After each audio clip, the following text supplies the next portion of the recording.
G'day everybody, and for those who are coming late, you're listening to Expand the Phantom Podcast.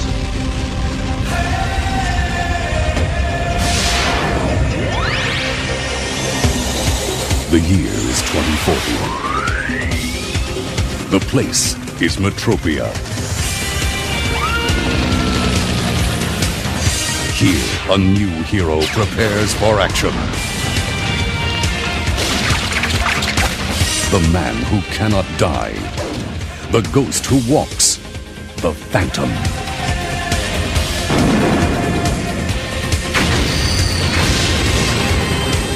The Phantom's pledge to fight evil and injustice wherever they may be found.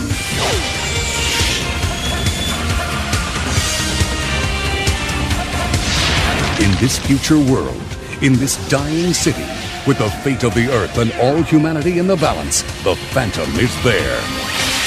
We are the Expand the Phantom podcast from Chronicle Chamber. Our website is chroniclechamber.com, and you can contact us via email, which is chroniclechamber@gmail.com. You can subscribe to us via YouTube, iTunes, or various other Android apps. This is episode 173 with Thom Schillinger. My name is Jermaine, and today I'm joined by Dan. How are you, mate? Very good, Jermaine. Good morning. It's not often we do a morning podcast. We're usually in the evening after the kids have gone to bed. We're trying to squeeze one in before they wake up this morning. Yes. And that's the reason why Stephen's not with us today. As anyone with young kids will know, that sometimes kids do not wake up in a very good manner, and that's what he's dealing with at the moment. So our thoughts are with Stephen. Maybe he should have put on some episodes of Phantom 2040 to help calm them down. Sunday morning cartoons, really, that's the answer. Now, I'm very excited about today's podcast because we're going to be doing Phantom 2040. So Phantom 2040 is a French / American animated TV series that aired from September the 18th, 1994 to March 3rd in 96. There was 35 episodes overall, and the series was generally well accepted by Phantom fans as well as other fans as well. From the series, we've gotten video games, comic books, and also some merchandise as well. Stephen, what are your thoughts on the series, mate? Did you enjoy it? Oh, sorry, Dan. Did I just call you Stephen? Yeah, you did. That's right. And it glitched a little bit while you go. No, good. I didn't tune into the series when it was live, I guess, in Australia. Just the wrong age for me. I was first year uni and had other things on my agenda, I suppose, than the Saturday, Sunday morning cartoons. So I didn't actually see it until probably only 4 or 5 years ago. I actually sat down to watch the series. So I came at it from a very different angle than probably the intended or the target audience. I was going to ask Tom about that a little bit later. But yeah, certainly you said they're generally accepted by Phantom fans. I was just really impressed with the amount of nods to what I understood to be the true Phantom sort of thing. Yeah. Yeah, it was really consistent with I guess, the newspaper strip lore and the general idea of what it meant to be the Phantom. Lots of nods to Lee Falk tropes and that sort of thing. So yeah, from that perspective, I certainly enjoyed it and felt that it was an authentic piece of Phantom work, I guess, albeit set at that time, I guess, 50 years in the future. Yeah, it's only 40 years away now. 20 years away now. So yeah, we've advanced. Yeah. So for myself, I'd just become a Phantom fan at that stage. And I remember timing my going to the beach run around when 2040 came on on Saturday mornings and stuff like that. So I was a huge fan. And I know Joe, who also founded Chronicle Chamber, is a huge fan of 2040 as well. So I'm sure he's getting a big kick out of listening to this podcast. So anyway, that's enough of us waffling. I reckon let's invite Tom. Tom, welcome. How are you? I'm good. Thank you very much for inviting me on today. I appreciate that. No worries. So, so you've got a couple of fans here from Australia. Now, I was just wondering if you could introduce yourself, basically, just give us kind of like your age or your age range, what you studied, the background that you were in, and then some stuff about what you've worked on, and then we can kind of go from there. Sounds good. I'm 53. I went to, in the States, I went to Art Center College of Design through their industrial design program, transportation design. And car designers tend to either work in car design or in concept work. I was originally going to a competitor school in Detroit, and in 1985, I saw Sid Mead, who's kind of the premier futurist. He gave a speech at Rochester High School, happened to be Madonna's high school there in Michigan. And when I saw what you can do, it really changed the direction of my life.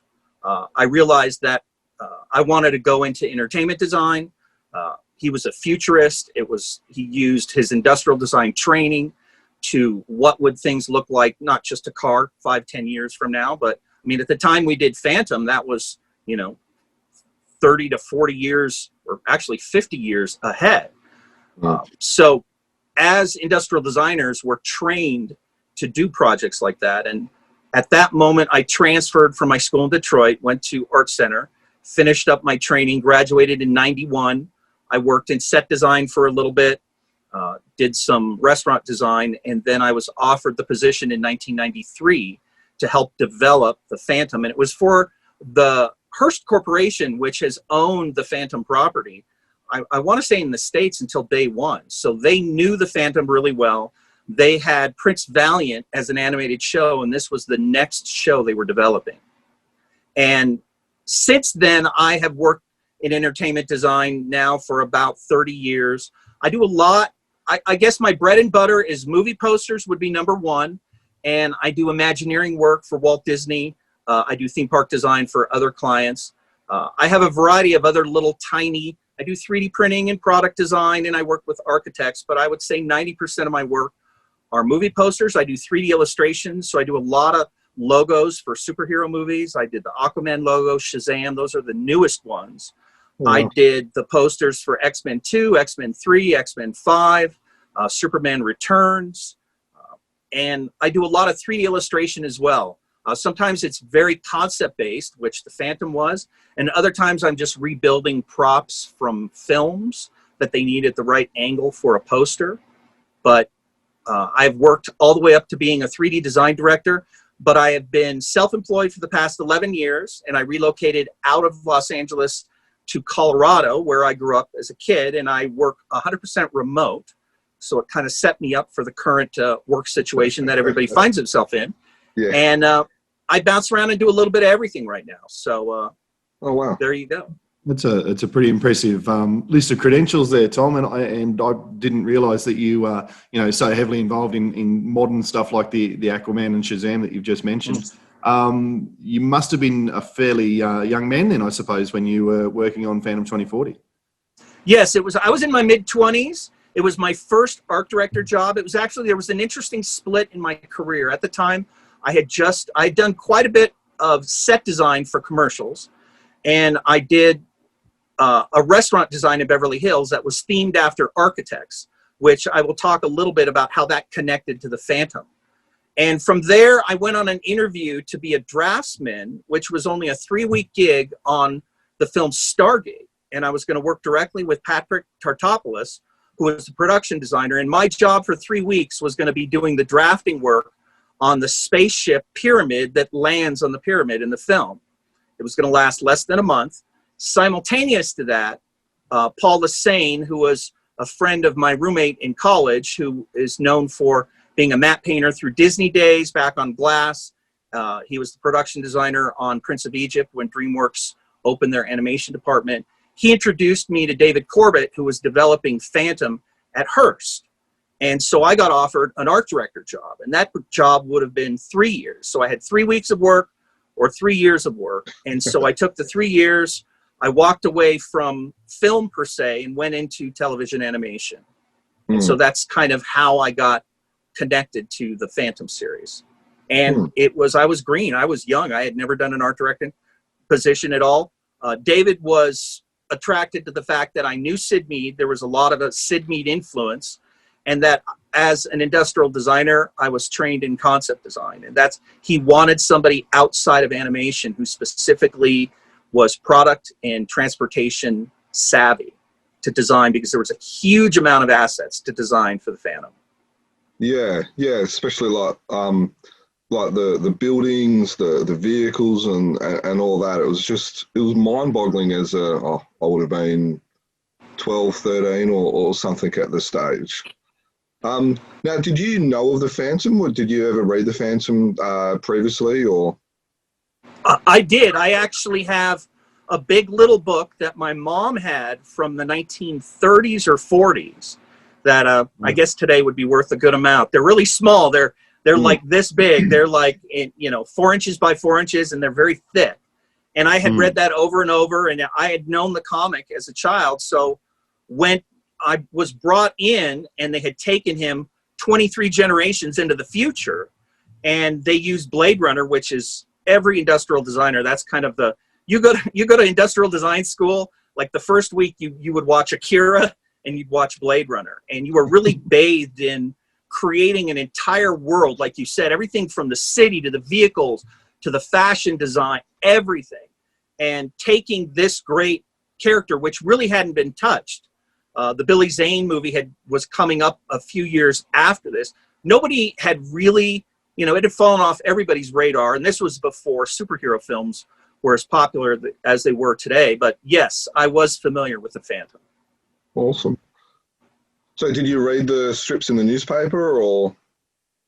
Yes, we had them in the newspaper, and then I had the big little book, and then I want to say I had a couple comic books as well. But as a kid, I wasn't a huge comic book kid, but I was a big little book kid. And so I used to sneak my mom's books into my collection, and then she'd move them back. So, and you're right, that would be worth something today. Oh yeah. Did that have the Wilson McCoy illustrations throughout it? I'd have to go look and read the credits to see specifically who they had, but it was from, I want to say it was 1937 is the copyright on it. I could run upstairs and grab it, but yeah. That's okay. Good. Yeah. Although, you go. Oh, I was just going to say, if it's 1937, it might be the second one. I think it might be, because I think the first one was 36. Okay. Cool. So, I guess let's discuss what's around you. For those who are on YouTube, and you're going to be able to see, Tom when he speaks, you've got two monitors in the background, and you've got a beautiful concept, a movie poster, I guess, is lack of a better word. Sure. Do you just want to explain a bit about your surroundings? Sure. Well, I'm in my bunker, my basement studio. This is where I do all my work. Like I said earlier, I primarily do 3D design work, though I do get clients who want traditional sketching. I was the last generation at Art Center that we had no computer. So I'm traditionally trained in gouache painting, sketching. So I can do everything by hand, but I am self-trained for 28 years now in 3D. So in my basement studio, I do all my 3D logos for movie posters and whatnot. Behind me, I have 3 computers, 2 behind me and 1 that I'm facing. And the poster was a concept piece that we did to promote the show. It was never used. They spent a good amount of money on it. I actually got one of my old roommates from Art Center, William Deli, who's worked in television animation. He did huge amounts of work all the way back on Beauty and the Beast, and highly talented guy. I've known him since Detroit.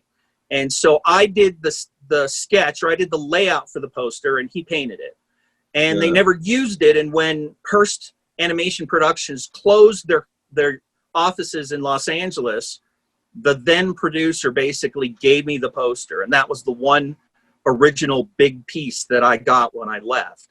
And then on the 2 monitors, you'll see the logo, which I also designed for the show, as well as that is one of the, we had these promo folders, and I was looking for it before the show. And the promo folder would have color Xeroxes. It would have a little bit of a story description inside and probably 10 pages of the first episode. And I designed that folder, which was really nice. It was die cut. It had the ghost wood that would go over the top of the futuristic city, which you can see there. And so all the layout was done by me, and then the paintings on those were done by my background painting team on the Phantom. So the guys who actually painted the backgrounds for the show are the guys who painted that. And at the time, we brought in another Art Center graduate, Thomas Kim, and he did all our graphics work. So he helped translate my logo design behind me, which was all done by hand, into Illustrator at the time. And I think the Macs back then were like the 2 SE. It was a long time ago. Because I didn't get a lot of the original work, we scanned so much of my original work onto these SyQuest drives that were huge. And about a decade ago, I was working at a company that had this giant stack with every possible way to connect it in.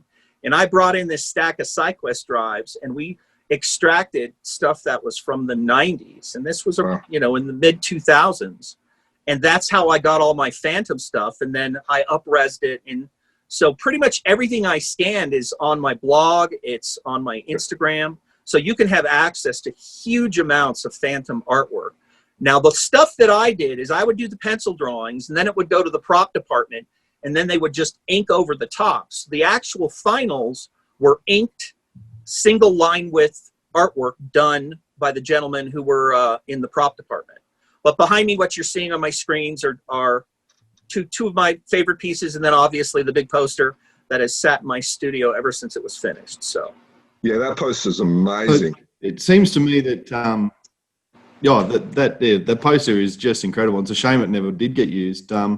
It seems to me that 2040 must still have a pretty special place in your heart, Tom. The amount of digging to get these pieces back, and you're saying you're putting it on your Instagram and your blog, even though it's more than half your lifetime ago. It's obviously something that's still pretty dear to you. It's very dear to me. I mean, a lot of it is when I look back at it, it's one of the best jobs I ever had. Being young and really excited about design, it was a dream job. I mean, basically all they had when I came in, Paul was saying, had done some beautiful paintings that were in the style of Sid Mead for the environment. They had hired Peter Chung for 2 weeks, and he created about 10 pages of style sheets on the 7 main characters, and that's it. That's all they had. And so when I came in, they didn't know what the theme of the world these characters lived in was going to be. They didn't have color schemes. They didn't have a design sense. And as a conceptual designer, one of the main things I did when I came in was to take Peter Chung's characters, which you measure a character by the number of heads it is. Most characters are between 7 and 9 heads tall. And he created these extremely thin, tall, gaunt characters like Klimt. And they were like 12 to 15 heads tall, and they were super tall. I always use the analogy as if you watch a CinemaScope movie on TV and they squish it. Everybody looks super tall and thin. And so the background department were creating these regular rooms, and I came in and said, these characters need to live in a tall and thin world. Everything in this world, the doorways should be like mail slots. Everything should match, because the characters were established. Peter Chung, obviously, he was the superstar. They brought him in after Aeon Flux. He was a contractor, and he worked somewhere in the neighborhood of 2 to 3 weeks. But he designed the look of the characters, which then I built a world around them. And then I came up with the color choices. For example, all the good environments were warm colors. All the evil environments were cool colors. So you know immediately whether the character came up or whether the environment, whether it was good or evil. I had worked on a restaurant where I became very familiar with Art Nouveau and Frank Lloyd Wright. And these were much of the influences, specifically Art Nouveau, was the overall look that we added to the show. And that's something I will show you in some pieces, that the original guys who were designing the biots, the robots in the show, they were like robots in every other show. It was basically the leg was a cylinder with Nernies all over it, all of Star Wars. We had seen that in Transformers and everything else. I came in and really re-evaluated the look of the robots and created these muscular metal shapes that were interlocking, wrapped Art Nouveau sculpture shapes, which was a completely different approach. And that all came from my understanding of how Art Nouveau works. And I applied that as an overlay to this world, and then we just stretched it.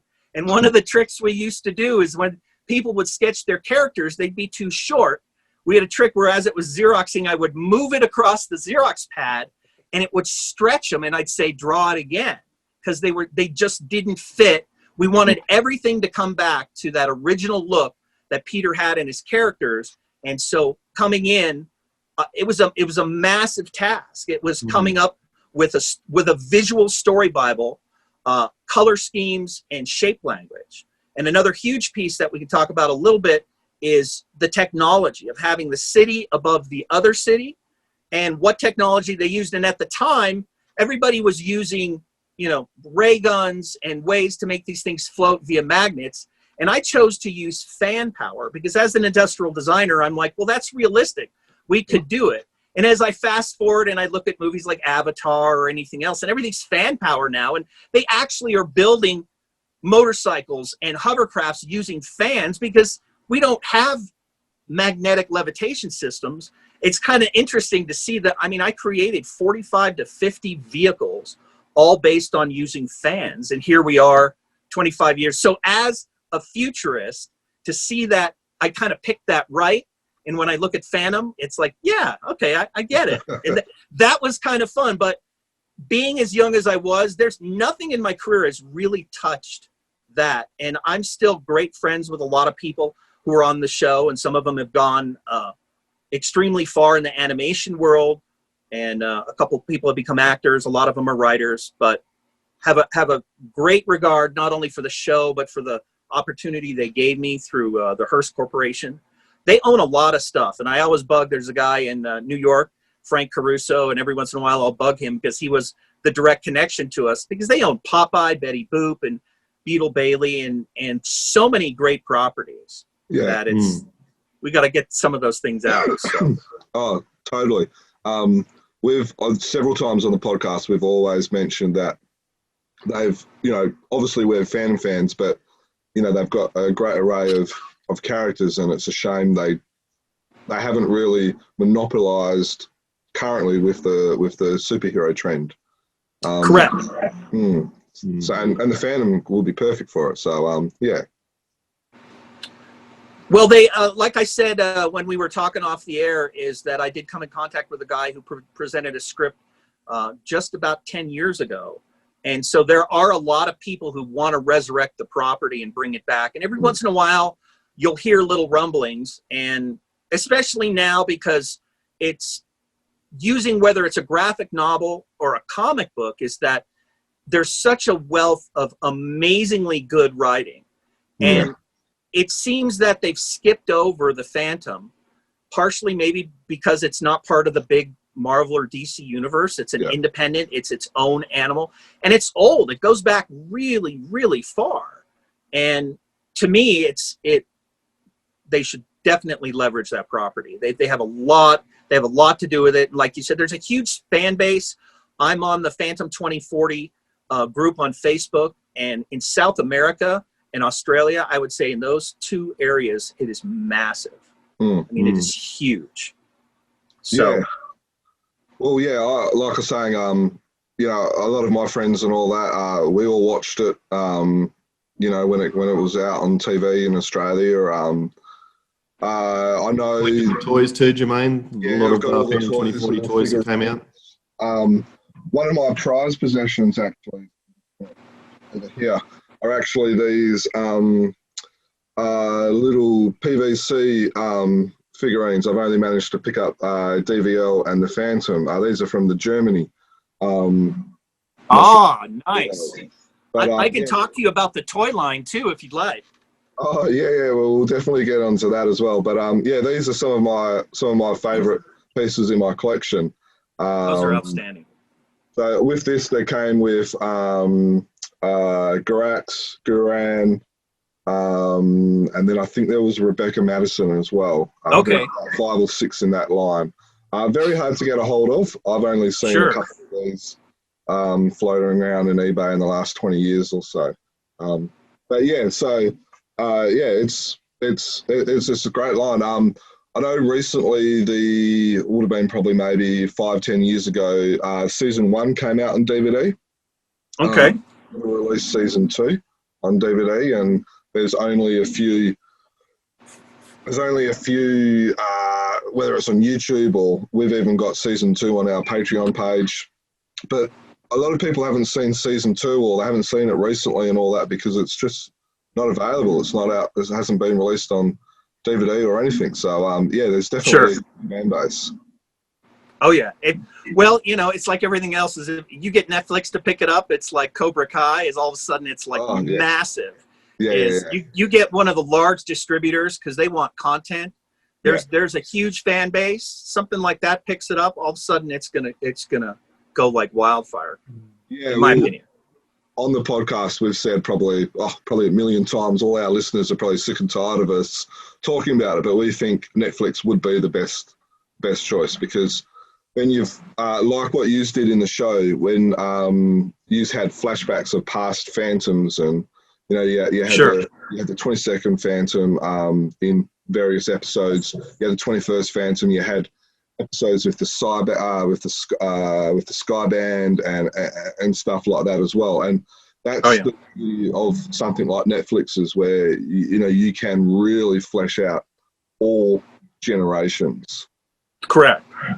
Oh yeah, it would be wonderful. I would hope they would do something like that. It's a great property in my opinion. It was, like I said, it was probably the job I look back on and I love the most. So been thinking about it a lot coming up to this podcast for sure. Yeah. Digging through all my stuff, looking at the scripts and realizing all the talent, the voice talent. You're like, wow, we had a lot of good voice talent on that. So yeah, that and just before the show, Jermaine asked about the notes that I put at the bottom of the run sheet, and that was certainly one of the things that I was when I was looking, again researching for today for this morning.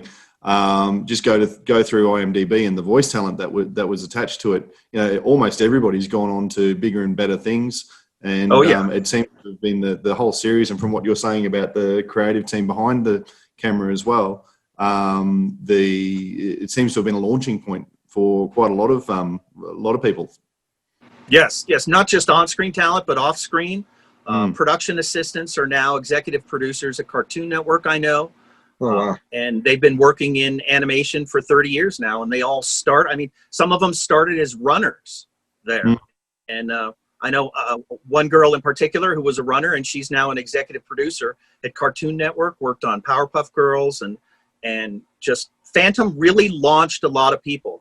And the gentleman, David Corbett, it was his concept, him and his wife basically brought the Phantom to life. They approached the Hearst Corporation, and they did Prince Valiant first. They're still in animation, and he's done all the My Little Pony stuff, which is a massive property. And so he's still involved in television animation. The main people who created the Story Bible, Gar and Judy Reeves Stevens, they're science fiction writers, and they write to this day. They worked on Babylon 5, all the Star Treks. They write novels, and they're the ones who really set up the tech world that you see in the Phantom. And then they brought in guest writers who would write various shows, but ultimately season 1 and the whole concept itself was fleshed out by that writing couple. And I've got them connected on my Twitter, and lots of very active people. But we all knew, Mark Hamill from, what sci-fi person doesn't know Mark Hamill? Yeah. But then Scott Valentine, who is he? Oh, that's right. He was on he was on that show with Michael J. Fox. But when you look through everybody in there, it's like, Graft is Ron Perlman, who's, massive career. And so, it's pretty amazing where it went. And one interesting story I'd love to tell you is that our production went through the Northridge quake in 1993 in Los Angeles, and our office was directly affected. And there was a moment when we were literally running across Ventura Boulevard, myself, and I was grabbing production paintings painted in France to save the show because our building was being condemned. And David was like, if we don't get all the assets, we're all out of work. And so we just raided the building. CBS Studios was behind us, and somebody knew somebody in the Seinfeld show, and we got a scissor lift that took us up to the 3rd floor, and we ran in, and we were just throwing piles of layouts from France and Canada, almost into the front end of a loader that they then took down, and then we sorted them, and we moved to Santa Monica from Studio City, sorted everything out, saved everything. We didn't even have to really repaint some. There was a couple of tire treads, and they were done in cell vinyl, so we were able to kind of clean them off. But we saved the show. And that Northridge quake was massive in '93, and our building was a mid-century modern cantilevered building, and it blasted all the glass into the production. So when we came in the morning, the cement floors were cracked 8 to 10 inches. There was knife shards of glass in my chair, other chairs. Wow. And so the Northridge quake was an interesting piece of the history of the Phantom show, and we made it through. And then they just moved us over to Santa Monica, where they had been doing television shows. So they gave us a section of that, and then we finished up the show from there. But it's an interesting facing a natural disaster on a television show and saving it, because our budget was 1/3 of the Batman and the Warner Brothers shows. Batman, Superman, they were doing their shows for about $750 to $1 million an episode. We were doing ours for $275 an episode in 1993 dollars. And so we had to develop a way to produce it and to produce a good product for such a small amount of money in the animation world. And this was pre-computers. That we were one of the first shows to use 3D, for example, in our opening sequence. But and then we ended up doing all the ink and paint in the computer very, very early on. So, but interesting little side piece of history on the show. Yeah. That's fascinating. Yeah, it's very fascinating. And it's kind of ironic in the sense that the show was about, was with the natural disasters and the man-made disasters and stuff like that as well. So it kind of fits very, very well together. So you just made mention about the process with, obviously starting off stuff with pencil and then going into the 3D and all that. A lot of listeners that we have are art collectors as well. So I was curious if you could just spend a bit of time talking about your process and animated cells, and did you do it with markers and what was done digitally and and stuff like that. Well, I'm a traditionally trained industrial designer, so we use markers, and so I came up with all the colors. What I would do is I would hand sketch the characters, then they would go to they would be hand inked by the prop and character departments, so they would help do turnarounds and whatnot, and then we would get a Xerox of that, and then I would just do marker comps over it. And then once they were picked, they would be scanned into the computer.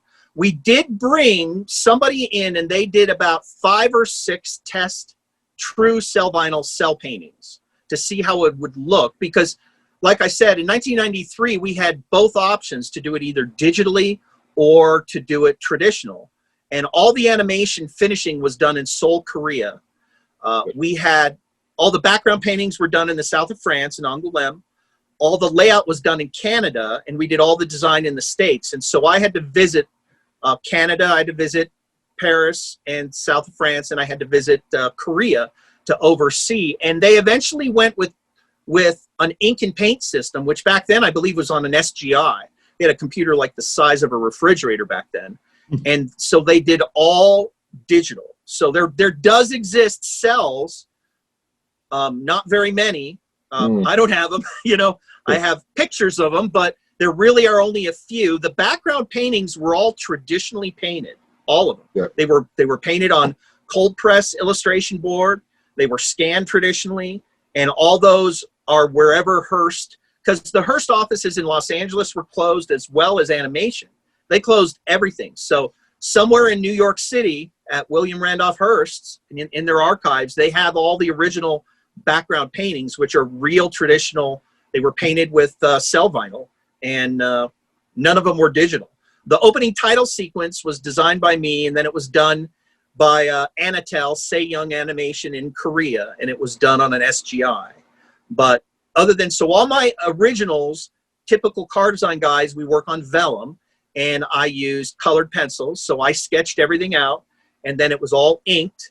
And then the inking is what became the final artwork for the character turnarounds and whatnot. But I had a huge pile of original, tracing paper and vellum and whatnot, and it was all done in pencil.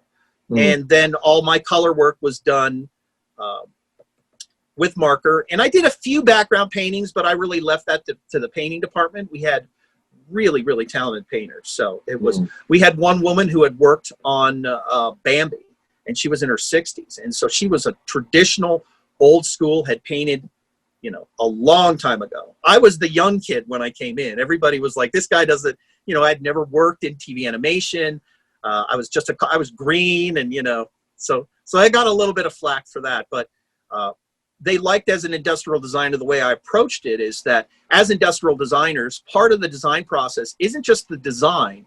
It's, I've got 275K, and I have to design an entire show's props, backgrounds, and make sure the storyboard is done every 10 days. Because once we're in production, it's fast paced. And so I created systems to help the team. And so developing those systems is what I use to this day when I work with teams. So that was a huge piece of stuff that you don't see even on the screen, but how do I get everybody doing fisheye drawing? Well, I got everybody, ship curves is what in car design, we don't use straight edges, we use ship curves, which are long French curves. And I taught everybody curvilinear perspective, which I actually learned in college, which was based on M.C. Escher's work. And so all the backgrounds have this kind of fisheye feel, and they're tall and thin to match the characters. But I had to teach the storyboard guys how to do fisheye. I built these little grids that they could slide underneath the storyboard frames. I built big grids that we sent off to Korea, to France, to Canada. When the drawings would come back, I would correct them with the French curves, and I would send a couple extras to the team. And then once they learned it, a lot of art directing was doing that. I have one really fun comment to say about being an art director, and I didn't know this because I was green, is when I went to Korea, I brought all my art supplies, and they brought me into the room, and I'm an American, I don't speak Korean. And so via the translator, he said, sit down and say whatever you want to do. And I'm like, well, I pulled out my painting bridge, and I said, can I get some water and paint? And everybody was looking at me going, what? Like an art director who actually does art. They were blown away because everybody was this. Yeah. And I'm like, that's the only way they're going to learn. So I taught them how I used a bridge, which I was taught by Paula Sane, and how we use the ship curve. I taught them the whole theory of why we see fisheye. And it really, really helped, because I want to say by the time I got back, the quality of the paintings and the layouts from Korea, there was this massive jump. And the owner of the company eventually hired me, and I worked for him directly for about a year. And was because as an art director, I sat and I actually did the art. I could understand how to create the machine that we needed to build the widget, but I actually sat down on the assembly line and got my hands dirty. Yeah. And they loved that. And I have a dual credit as a concept designer / art director. So I did all the concept work. And when I couldn't do it at work, I could hire myself out freelance. We were running out of time, and I said, well, do you want to hire me as a freelancer to do background layout? So I actually did background layout on the weekends, got paid as a contractor for that. And then during my regular 5-day business week, I was art director, conceptual designer. So when I wasn't art directing somebody, I was designing props and vehicles and cars. And so I did a massive amount of stuff, and didn't touch the original Peter Chung characters, because those, we wanted to preserve absolute perfection with those. That was the key. Build a world around them so everything matched his characters. But once they were all designed and matched, then it was my job to make sure that the continuity and that the look remained at the quality that they wanted at the budget that we had. Yeah. And that was something I wanted to comment on, is just how effective that was done. And before we sat down today, I didn't probably understand how influential you were, I guess, in that process. But when you first see the stills or the front cover of the DVD and that sort of thing, the thing that stands out is how elongated and as you've said, thin and tall the characters are. And I think that is probably, it's unusual. It might be a little bit off-putting for people at early stages. But within half an episode, because the world that you've created around them all fits, you stop noticing it. You're just enjoying the story. So it was really important and obviously really in-depth process, but certainly effective. Yes, it had to be. Otherwise, they would have. When they put them in a regular room with a regular rectangular door, they looked really odd. And so I'm like, I just squeeze that down, stretch it up, tall and thin. It was like the mantra for 2 years walking around. It's got to be taller. It's got to be thinner. Change the proportion. Everything is like that. And we learned that little trick on the Xerox machine. I would take it. I'd sometimes go sideways, sometimes up and down. And they'd be like, oh, I got it. And then they would just resketch it. So, but that's a great point that you make. You don't see it anymore because that was our goal, was to immerse you in this room that then when you went back and looked at regular TV, everybody looked kind of squat. That's right. It's like, what's wrong with everything else? Yeah. Now, if only it was that easy to do that to us as well in real life. Well, sure, these days just proportionally stretch the picture out rather than the trick with the Xerox machine. Yeah. Oh, yeah. Indeed. So you said before, well, first of all, it must have been a huge thrill as a mid-20-year-old going to France, Canada, and Korea as part of your job. Unbelievably cool. Like some Americans, I hadn't stepped foot off U.S. soil. I'd lived in Vancouver as a child, but I'd never gone anywhere else. And Seoul, Korea is not a tourist place at all. So, but it is, if you're not doing TV animation in Japan, you're doing it in Korea. Yeah. And the studio that we worked in, which was Sejong Anatel, they did The Simpsons and quite a few shows in the 90s. So they had a great reputation, a lot of work going through there. And it was a whirlwind. When we went there, we had hired an animator who was the animator on Aeon Flux. He had worked with Peter Chung. And he came with me. And at that time, number one is I didn't realize that there's quite a tension between the Korean and the Japanese people. Yeah. We got stopped in customs because I was with him. And they gave him a really hard time. But once we got in, we were in. And I did one big trip there that was almost a month long. And it was really just helping their team that were working on episode 1. And at the time, it was really the pilot, which became, because episode 1 and 2 are the pilot. They broke it into 2. So what show 101 and 102, you put them together, that was the pilot. And they were making that. And so I had to deal with all the animation work that was being done there. And then they sent me to France where they were doing all the rough animation. Then to Canada. And then they sent me to the south of France where they were doing the painting. And so there was this roundabout that I had to do. And then as all the work came to America, I had to then art direct it from there. So I made at least one trip to each of those countries and then just had a lot of conversation. And this was before, email, anything. And so it was pretty much on the phone and holding artwork in front of me and doing our best to try to communicate. Whereas today it would be much, much, much easier today to do something like that. But visiting the countries as a young man was awesome. I mean, it was great. It was, as I look back on it, it truly is, it was an amazing experience. And it was a blessing to have that so young in my career. I was extremely empowered, which is very rare. The entertainment industry in general is really locked down and they compartmentalize you. I mean, you even see this with actors. We always have a joke about Liam Neeson I'm like, he's probably just begging to do a romantic comedy because they're like, okay, you're this old, you used to be in the CIA or, whatever 3-letter division and somebody in your family, something happened to him. And he's like, oh, really? I've never done that before. So the entire industry really compresses you into a little tiny group. So if you do superheroes, that's all you'll ever do. Yeah. And coming into this show, as I was given a lot of range, it was pretty much just, we need a world for these guys. And he loved Sid Mead and the style that he had, but Sid Mead's style was all sharp edge, triangular shapes. And that's where I brought Art Nouveau in. And the stretching was when I looked at Peter Chung's stuff and I had seen Aeon Flux. I'm like, well, that just reminds me of CinemaScope. And so I went and I watched some TV shows and I'm like, that's it, is they have to live in that world. And so I had an advantage. I mean, I designed all the vehicles. I designed the whole robot line. I designed the color schemes. And I was able to art direct other team members into doing these things. I have yet to have anything of that level in my career ever. I mean, that was wonderful. And it was short-lived.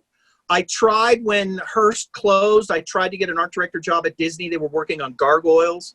Disney was very difficult. I ended up working for 2 different divisions, but really, really hard to get into Disney. And after that show, it didn't work out. I worked on Happily Ever After, Fairy Tales for Every Kid on HBO.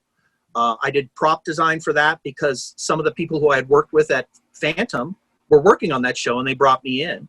And I worked also on the Gen 13 movie, which was J. Scott Campbell's movie that Disney bought and hid on a shelf. And that was great. That was taking his Gen 13 characters from Image Comics, and they did a 90-minute film. And I did prop design, and I did mostly background layout. So I worked with some good friends who also worked at Hearst. But animation-wise, kind of moved away from that. It got into new media because I got into 3D. I got into new media really quickly, worked at Disney Interactive, and then I was an Imagineer, and I worked on and off as an Imagineer from 98 to 2019. I have stuff that just went into the park out in California and Los Angeles area. So little bits and pieces, but I have a love for animation. I apply for art director jobs here and there, but when I realized, well, that was 27 years ago, and they kind of want to see the guy who's done something last week. It's just, it is what it is. But it was one of the most incredible opportunities I've had in my life. You've touched on the Hearst Corporation there a couple of times. Yes. What was that like to work for them? Is it because they're obviously not a traditional, or they're not a powerhouse in the or weren't in the industry?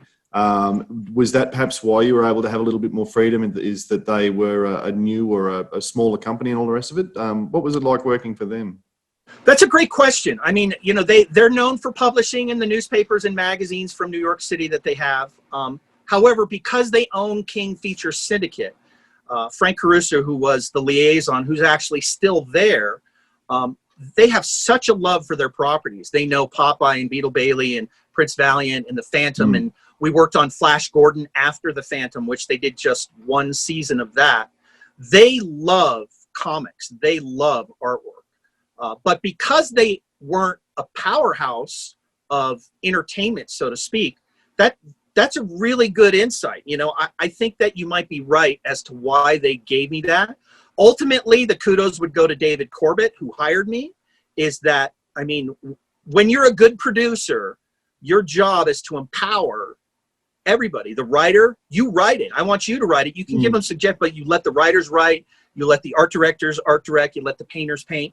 And that's something that as a design director, I've always done, is that if I bring somebody in and he's really, a lot of times people ask me about a logo I did. And I'm like, well, one of the best logo designers in the world gave me the vector file and I just made it three-dimensional. But without working with somebody who is empowered in what they do, I can't then add to it because I'm trained in advanced surfacing. That's something you see in the biots with the very three-dimensional interwrapping shapes. It's not just a cylinder for a leg. I mean, it was complicated. A lot of French curve work to design that. That was all because I was empowered to do that directly, locally by David Corbett, but David was given that power by Hearst in New York City.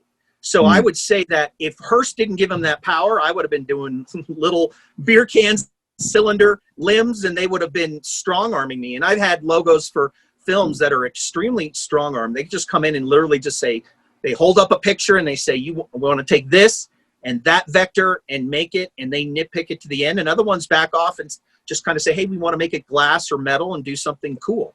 When I did X-Men 2, he said, you got 3 days, go. I did 212 logos, full color, and we printed it out as a book and went thunk right on my boss's desk. And oddly enough, they picked like number 6 in the book.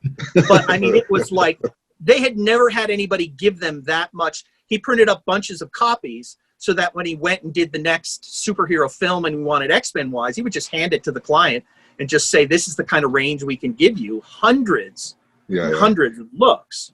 And so I have had that range in prior careers. The closest would be when I was an Imagineer. I was given huge amounts of authority. I was an art director also in Disney Interactive, where we built the entire park in 3D. I was given a huge amount of authority. But you don't get that a lot.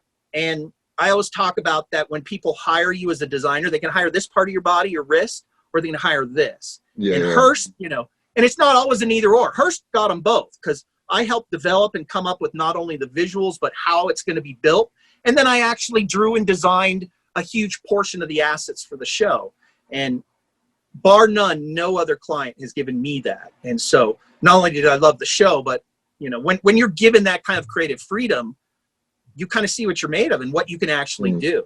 And so I would love to get another, you know, my career ain't done now. I would love to get another opportunity like that, to be able to really use all of me, you know, and that they certainly did. So long story short, to answer your question, it was this fish stinks from the head down. It was the people who were over me. Had my executive producer not given me authority, I wouldn't have it. Had the people in New York not let him do what he does, it wouldn't have happened. And it's a conglomeration of a lot of talented people. And at the end of the day, I mean, they produced a great product, in my opinion, especially for when you realize, you know, what if we were given the money that Warner had? We had 3 times the budget. Yeah. You know?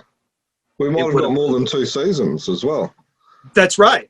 Well, I concepted out 52 episodes. So they didn't all hit the screen because I did 26 and 26. I did concepts for 52 shows, and they must have cut it short. So, and then we jumped over, and then Flash Gordon, I think, did 6 or 12. And there were toy lines that came out for Flash, but the toy line for Phantom stalled. I actually had a friend who I went to Art Center with, and traditionally when Mattel makes toys, they grab the He-Man, the big bulky guy, and they just spray paint him. And they resculpt these tall, thin, gaunt characters for us. And so the Phantom was the actual proportions of the Phantom. Oh, wow. And we had prototypes, but they never made them. Oh, okay. So could we talk a little bit more? There's a couple of things I just want to talk about there. Every time Tom talks, I've got about 4 questions to come out. So first of all, let's talk about the toy line, and then I want to talk about the 52 episodes. So we almost had a toy line with, as you said, it was a prototype. Could you expand on that for us, please, Tom? Sure. Well, in 1993, you could not sell an animated show without a tie-in to a toy line. It was that simple. If you didn't have toys, you couldn't sell it. And they eventually sold the show here in the States to ABC. That's one of the big 3. You know, that was before cable had done what it has done now. And you get a show on ABC, you have to have a toy line. And so we were developing the Mattel toys concurrent with the pilot. And sometime during that production, the toy line didn't happen. And that may be possibly why they didn't finish all the episodes, because they didn't order the rest. We did storyboards and I did props for 52 shows. I mean, that's when I learned it was 26 per year, because 52 weeks in a year, they show 26 and then they show them again for reruns and then the next year. And so 26 was a full year of shows. And so we did 2 full seasons. And then I almost want to say we did a couple extras. So there might've been 62. I'd have to pull out, I have all the scripts. I'd have to dig deep to find them all. But I have copies of all the scripts, and I did props for all of them. They just stopped airing it at a certain point. And so the Phantom toy line might be why, oddly enough, the next show I worked on and did art direction for with Flash Gordon, The New Adventures of Flash Gordon, they did get a toy line. The toys did come out, but the show really, I think I saw it on, I think it's on Amazon, and it had like 6 episodes possibly. Something like that. And that was a really fun development project, because I got to bring in a good friend of mine, Nick Pugh, who's one of the premier concept designers in the industry. He does vehicles. He did the vehicle for Logan, the limo. He's one of the best concept designers I've ever worked with in my life. And he came in and did the characters, and he did them on these giant 20-inch by 40-inch huge vellum sheets, where he used fabric and whatnot to sell the ideas. And they went right in David Corbett's office. I mean, and that was the project we had right after the Phantom. And so we were doing Phantom production, and I was doing pre-production concept design on Flash Gordon, because we saw that Phantom was ending. And then there was some shakeup at the studios. David and his wife left. We got somebody else from New York, and they knocked the staff way down, and it was pretty much the work was going to run out, and that's when I had to leave. I wasn't per se laid off. It's just the work was going away, and they were like, you know, we're just not going to have anything for you in a month, so it's up to you when you want to go. And that's when I started getting into real-time video gaming, and that was right around 1995. And we were over in Santa Monica by UCLA, and that's where we had moved since that earthquake I mentioned to you. Yeah. So I know I might be stretching your memory a little bit, but is there could you give us a bit of insight on what maybe some episodes that we missed out on, or like was the direction the same and it was just some filler episodes between the key moments of the story? It was not filler episodes. It was linear, because they had the original people who did the architect for the story Bible had laid out an entire world. They anticipated, and they really wanted this to be, you know, like MASH at the time. They wanted a 10-year show. So they had laid out where this was going to go. And so not filler, they just didn't finish it out. And so it's nice to know that we have access to all the shows now, because I haven't even seen all the shows. There's interesting things in the entertainment industry, like, for example, is they compartmentalized the voice talent. I'd never met any of the voice talent. They did it late at night, off-site. So you know, when I worked at Disney, all the talent would walk through and they go, hey, here you're working at this, and you get to meet great people. Not a single person who did voice talent did anybody on the production team ever meet. We were really isolated from that. And we only met Peter Chung once. He was just toured through. He never spoke to any of us. He just walked through. They showed us when we had moved to Santa Monica. I mean, ultimately, his involvement with the show was designing the characters off-site, selling them to David Corbett, and then we just took it from there. So, but we didn't get to meet any of those kind of people. So in regard, it definitely wasn't filler, but yeah, I'd have to see where the last show ended to see what they didn't play, for sure. But I did, you know, I mean, I worked on storyboards, and even when I left, like I said, they had about a month or so of work left. They called me regularly, and I did contract work for them. I did background design, I did prop design, I even did some storyboards for some various title sequences and whatnot, because I had access, obviously being the art director and concept designer. I knew the show. I was the guy to go to. But yeah, it just kind of petered off and kind of disappeared. So they closed offices in LA, and it went away. Yeah, so most of us didn't think much of it. Yeah, it's still a bit of a disappointment. Would love to be able to get like a plot synopsis, or even look at the original 52 episodes, just to be able to kind of like see what we did miss out on, and and stuff like that. Yeah, when you do dig them out, please let us know. Yeah, if I find them, I'll make some copies. No, because it's just like, because I never knew. I always just assumed, you know, it was the 35 episodes. You kind of, when you talk to people like yourself, also when we talked to Rick Hoberg, who was part of the Defenders of the Earth TV series as well, you kind of learn a little bit more about the process, and he made mention about it being very separated as well. And so you kind of figure that, well, there's probably stuff that we didn't see, but to to be able to know that there's, you know, like you said, possibly 60 odd episodes, and you know, we've only seen maybe a half of those. The mind boggles. Yes. Oh yeah. And most of entertainment work, I mean, working as a Disney Imagineer, we created entire e-ticket attractions that were massive, like equal to like 3 Pirates of the Caribbean in size. We did one for France. We presented it, and then it was put in a drawer the next day, and they disappear. And we had a team of 45 people. I was a chief show designer. We built the architectural model. We brought Michael Heisenberg in at the time, who was the CEO, presented it, and within 24 hours, project's over. He's like, I don't like it. It's gone. It's put in a drawer. And I remember once going into archives, and it was like, oh my God, the amount of, like, they have enough assets to build 10 parks that have never seen the light of day ever. And animation companies are the same. There is so much work that we don't see, that they'll do a false start on a show and then they'll bag it. And then they'll do another one. And then you'll see whatever episodes they air, but you don't realize, like you're saying, there's this huge history and a huge amount of work that got them to there. And for me, we did a bunch of work assuming it all was going to go on, and then not all of it even went on. And so I don't even know if it was animated because we had this production cycle. All I know is I remember episode 52 and approving a storyboard, and that was, you know, we had some people leave and management. You know, when your executive producer and your senior producer leave the company, that causes quite a shakeup because they're the ones who founded the company. They did everything. They worked directly with Hearst, and for whatever reason it happened, which I don't even remember. All of a sudden there's all this new blood in there, and it's, what are we doing? Well, it's really just kind of pick up what we got. We'll finish it up. And that might have been why they just, you know, cut bait. No toys definitely affected the series. They needed the toys. Yeah. They had the video game, and then, you know, then the Billy Zane film came out. We thought that was going to help it, and nothing helped it. And it just, meh. Yeah.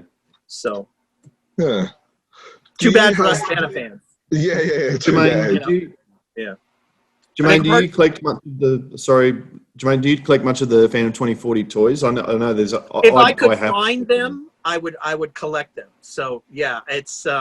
I'm a big collector. I'm 53, so I've got lots of GI Joes, Micronauts. I've got all the stuff I had from the 70s. I had the mom that threw nothing away, so I've got all my original Star Wars, Battlestar Galactica, Buck Rogers.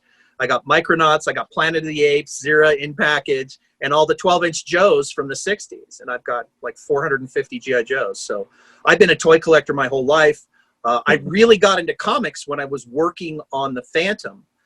One of the guys, Brian Thompson, who was a production assistant, who's now a writer, was the one who introduced me to Image Comics. And this is right when Spawn, the Max, Gen 13 were coming out. And I was like, they were just starting to use computers to color. And the quality level of the paper going from newsprint to glossy, I mean, it was a major jump what Image did. And that was right at the time. I mean, we had Samuel French Bookstore, which is this amazing film bookstore that was in the bottom of our 3-story building. And across the street was the comic book shop.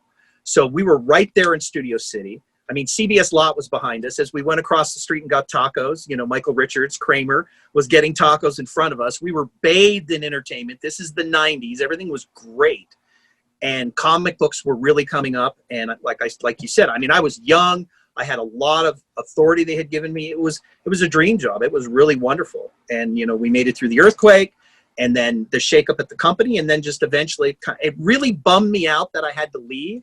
And as the years went on, I looked back at every art director job I'd had, and that job was really a pinnacle. And it's tough for anybody to beat that. And you know, the forces were right at that time. But there's huge amounts. Every property you see, I have a lot of friends who do concept designs on film. The amount of stuff that's on the cutting room floor, it's like the 212 X-Men logos. They pick one. Most people are like, there's 211 other ones. Yeah, you know, I mean, I've worked on films that I am under threat of death 5-10 years later. I can't show the stuff I did for a poster, like the posters that were supposed to come out and that don't come out. I mean, that's all of the entertainment industry has this huge amount of wonderful creative assets, and comic book writers have it, and animation guys, and the toy. Some guy has the Phantom toys. I don't know who it is, but somebody has, because they had working prototypes. They had molds made. And they had Sean One, who was like 15 heads tall. He was like, you know, he was like a skeleton. And his package was so tall compared to everybody else. It was awesome. Somebody got all that.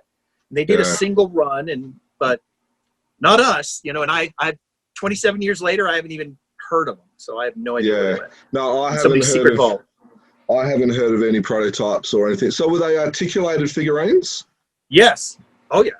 Oh wow! They were really, really cool, and this was before 3D printing. So we got to tour the Mattel shop. We got to see there's one woman who paints the eyes on every Barbie, and she's like 70, and she's been doing it for 50 years. And she's talking to you and looking over this way and dropping those eyelashes like you're like, oh my god! Like just puts the new head on there and like next, and it was. And they were doing all the sculpts for the Matchbox really big. And then they had this process of scanning it in and making it smaller. And it was really cool. So we saw that. And then we saw the prototypes. And then the show came out. And then I was deep in, I was doing production, pre-production on another show. And then they were flying me around. I was a busy boy. And so it just, well, where are the toys? Oh, well, there's problems with it. And then eventually the show went away. But who knows how they were connected. But toys, Yeah. that's why if you can come in with toys already, think Transformers. They went the other way. You know, they had a toy line. They created a animated show, and now they've got, you know, they're doing Film 7 on it. It's a huge, so big that Hasbro has its own film company. Yeah. So, you know. Yeah. Now I know 2040 had the guns and the I can't find them in my room at the moment. Otherwise, I will bring them out to show The blasters and the Yeah. So there's those. I think there's 6 or 7 on. They came on card and stuff like that, but they were quite cheaply made. But they're Sure. you've seen those? I'm assuming. I have seen those. Yeah. Interesting story on the poster behind us with Sagan Cruz. You'll notice she's holding like a tricorder. This image, by the way, is on my blog, so I have the sketch and zoom ins and all that. And so when we were presenting the original painting to New York City, she had a gun, and, you know, it was kind of aimed up. And even though it was almost 30 years ago, it was a kid's show. And they're like, well, why does she have a gun? And we're like, well, she's the cop. She has a gun, just like Phantom has 2 of them, right? He's like, well, no, we can't do that. It's a kid's show. Get rid of that, you know? And we're like, okay, all right. And he's like, oh, and can you make, and he's like, literally, can you make her breast bigger? And we all laughed. And he was like deadpan. And the whole room got like, whoa, he is serious. So we put a tricorder in her hand and increased her cup size. So they hid her gun, but the Phantom carried 2 guns, and then he had that electric whip. Yeah. And that was something as well. But we also designed for all the flashback sequences, which went more sharp line, kind of like Star Wars, where I did pull out a straight edge and everything was sharp edges that everybody had seen before. So when we went in the past or when we went in the future, but what was really nice as a concept designer was working with science fiction writers. I mean, they were talking about nanotechnology before anybody knew what that stuff was. And this is 1993. I'm like, I remember going to their office and going, what does this mean? Because they were extreme futurists as writers. And the technology that was in the show as a concept guy was just so cool. Yeah. And, you know, and so everything down to the guns, the way the guns worked is getting away not only from a traditional firearm that shoots bullets, but the shape of the gun and the style and how it wrapped onto his hand and whatnot. So that was fun stuff. When you were talking about the cop having her gun disappear, that still happens today. Of course. He's doing a card game of the Phantom. He had Diana with a machine gun that had to get changed to a normal pistol because the machine gun was too. Sure. Was too. And you learn this. There's an entire department for television animation that all scripts go through, and they basically clean them up of things like that. It's kind of like the rating system. But, you know, this just because it was a poster and it was a one-off, nobody thought about it because the Phantom has two firearms per se, and she had it in the show. They just didn't want it on the poster, and so we had to swap that out. But yeah, that happens a lot. The other thing that was interesting was the original on the second show on New Adventures of Flash Gordon. We learned about the number of fingers a character can have because of, in Japan, having to do with the Yakuza. The characters can have 3 and they can have 5. They can have 4. So Ming the Merciless. So we had to redesign a bunch of characters for that so that it could be shown in Japan. So same thing with firearm stuff. I mean, I deal with that in posters. Certain things they can't show with guns pointing directly at you, certain amounts of blood. They'll change it into something else that looks like blood. But yeah, back then that was about it. Everything else was pretty much kind of do what you want. And the scripts had to go through that triage process where they would clean things out. And sometimes they'd be cleaned out after the fact. We had it boarded up and they'd give us a new script and we'd have to tear things out, move everything around and get something out of there. But yeah, and today it's much stronger, obviously. So yeah. Speaks a little bit to target audience, I guess, Tom, because you mentioned there, you know, even though it's 30 years ago, they're saying, oh, it's a kid's show, whatever. As I said, I watched it as a fully grown man rather than as a kid. So when you were drawing it, and I guess as the scripts were coming in, did you get a sense that it was targeted specifically at that 10 to 13 year age group, or the fact that it has so many elements of Phantom lore, as I mentioned before, makes it accessible to the older fans as well. So, what did you have a target audience in mind as you producing it, and how did you take them into account? That would be something you would have to ask the producer. Now, what's interesting for me is that at my age, the thing that the show reminded me of was when they did the animated version of Star Trek. It was very cerebral, very low on action, lots of stuff to think about and to contemplate. And in watching The Phantom, it really was very cerebral. It was a very intellectual sci-fi type of show. And most of the kids' shows were real bubblegummy. They weren't very smart, so to speak. You know, there was hijinks, slapstick. This was a very serious show. Even when you watched other shows like, you know, whether it was their show of Prince Valiant or some of the other stuff, is definitely skewed towards a larger, a higher age group, in my opinion. That might be why it had an ultimate demise, is that showing on a Saturday morning in the States, as the kids just, didn't have enough action, maybe. I don't know. I mean, I saw it as having a lot of action, but after reading the scripts... There's also some pretty high-level concepts that they talk about too, in terms of the way the companies are operating, and the plot lines and certainly some of the language used would seem to be above the level of, you know, I think there's enough going on, the action sequences and that sort of stuff, to still be entertaining for the younger kids. But in terms of being able to follow the plot line and why those things were happening, perhaps that was a bit above that age group. I agree. I think if it was being done today, they might cross over a line and go a little bit towards an Adult Swim audience, is even throwing a little bit of language in there, because it's definitely something that sci-fi fans would love. I mean, the guy who brought it to market loved Blade Runner, loved these type of high-end science fiction adult, R-rated movies. And so that kind of seeped in there. Also, Aeon Flux was, not a kid's show. And so the guy who developed the characters, they pulled it back a little bit. They sold it as a kid's show, but something I didn't really think about much, because as the designer, that's really, the writers are doing the writing and the producer, and it's just, here are the characters, create a world around it. And so the amount of action and who it's going to appeal to. I mean, I had fun with the flying vehicles and the gadgets that I figured people of any age would enjoy. The transforming is I had to develop like the Mustang, and then the Mustang transformed, and then flying, and then floating, and then driving like a boat, and all that connection to, the Batman franchise was great for me as a designer. Is kids would see, all these great flying vehicles, robots. Kids love. I mean, we had robot kangaroos, we had robot samurai, maids, everything, and the whole buyout line was so fun to do.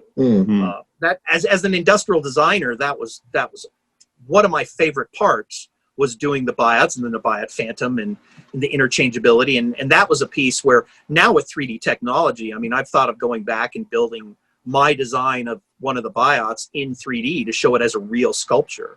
And the way 3D printing is now, I work with a lot of people with 3D printing, as you could easily print stuff out. So yeah, well, we would love to see that.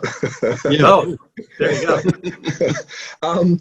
So we've touched a little bit about the Phantom lore. For a lot of Phantom fans, the lore of the Phantom's quite important. Now, it might be something that you might not know working in the art, but there's Dan said it at the beginning of the show. There's a lot of trueness. Like, you've got Heloise, which is aged she's aged right. You've got Guran, you've got DVL, which is obviously a nod to Devil, which is the 21st Phantom. Correct. And all that. Did you just have like a Phantom consultant or something like that? Or like, how did you get it tied up so well with the lore of the Phantom? Great question. Two things. Number one, the writing team, Gar and Judith Reeves Stevens, interfaced, and they had read everything ever written on the Phantom. They just delved in and read everything. And then they were in direct contact with the people who managed the property out of New York. And so they owned the Phantom. They were the ones who could say if it was on model, off model, if it was correct with their own story Bible that they had in New York for just the comics. And they loved the flashback sequence and throwing those pieces in there. And for us on the show, that's what made me, at the time my parents were still alive, and I had my mom, and I go, hey, next time you come out and visit, you got to bring the Big Little book so I can read it. And so then when I'm reading it, I'm reading all the names of all the characters and the nods back. I'm realizing, wow, this is, and then seeing the modern film even, and, all the nomenclature and the connection is that it came both from New York, from the people who own the property, but the writers themselves, when they were given the property, is they just bathed themselves in it and got to know it so well. One of the things that jumped out to me, sorry. No, go for it.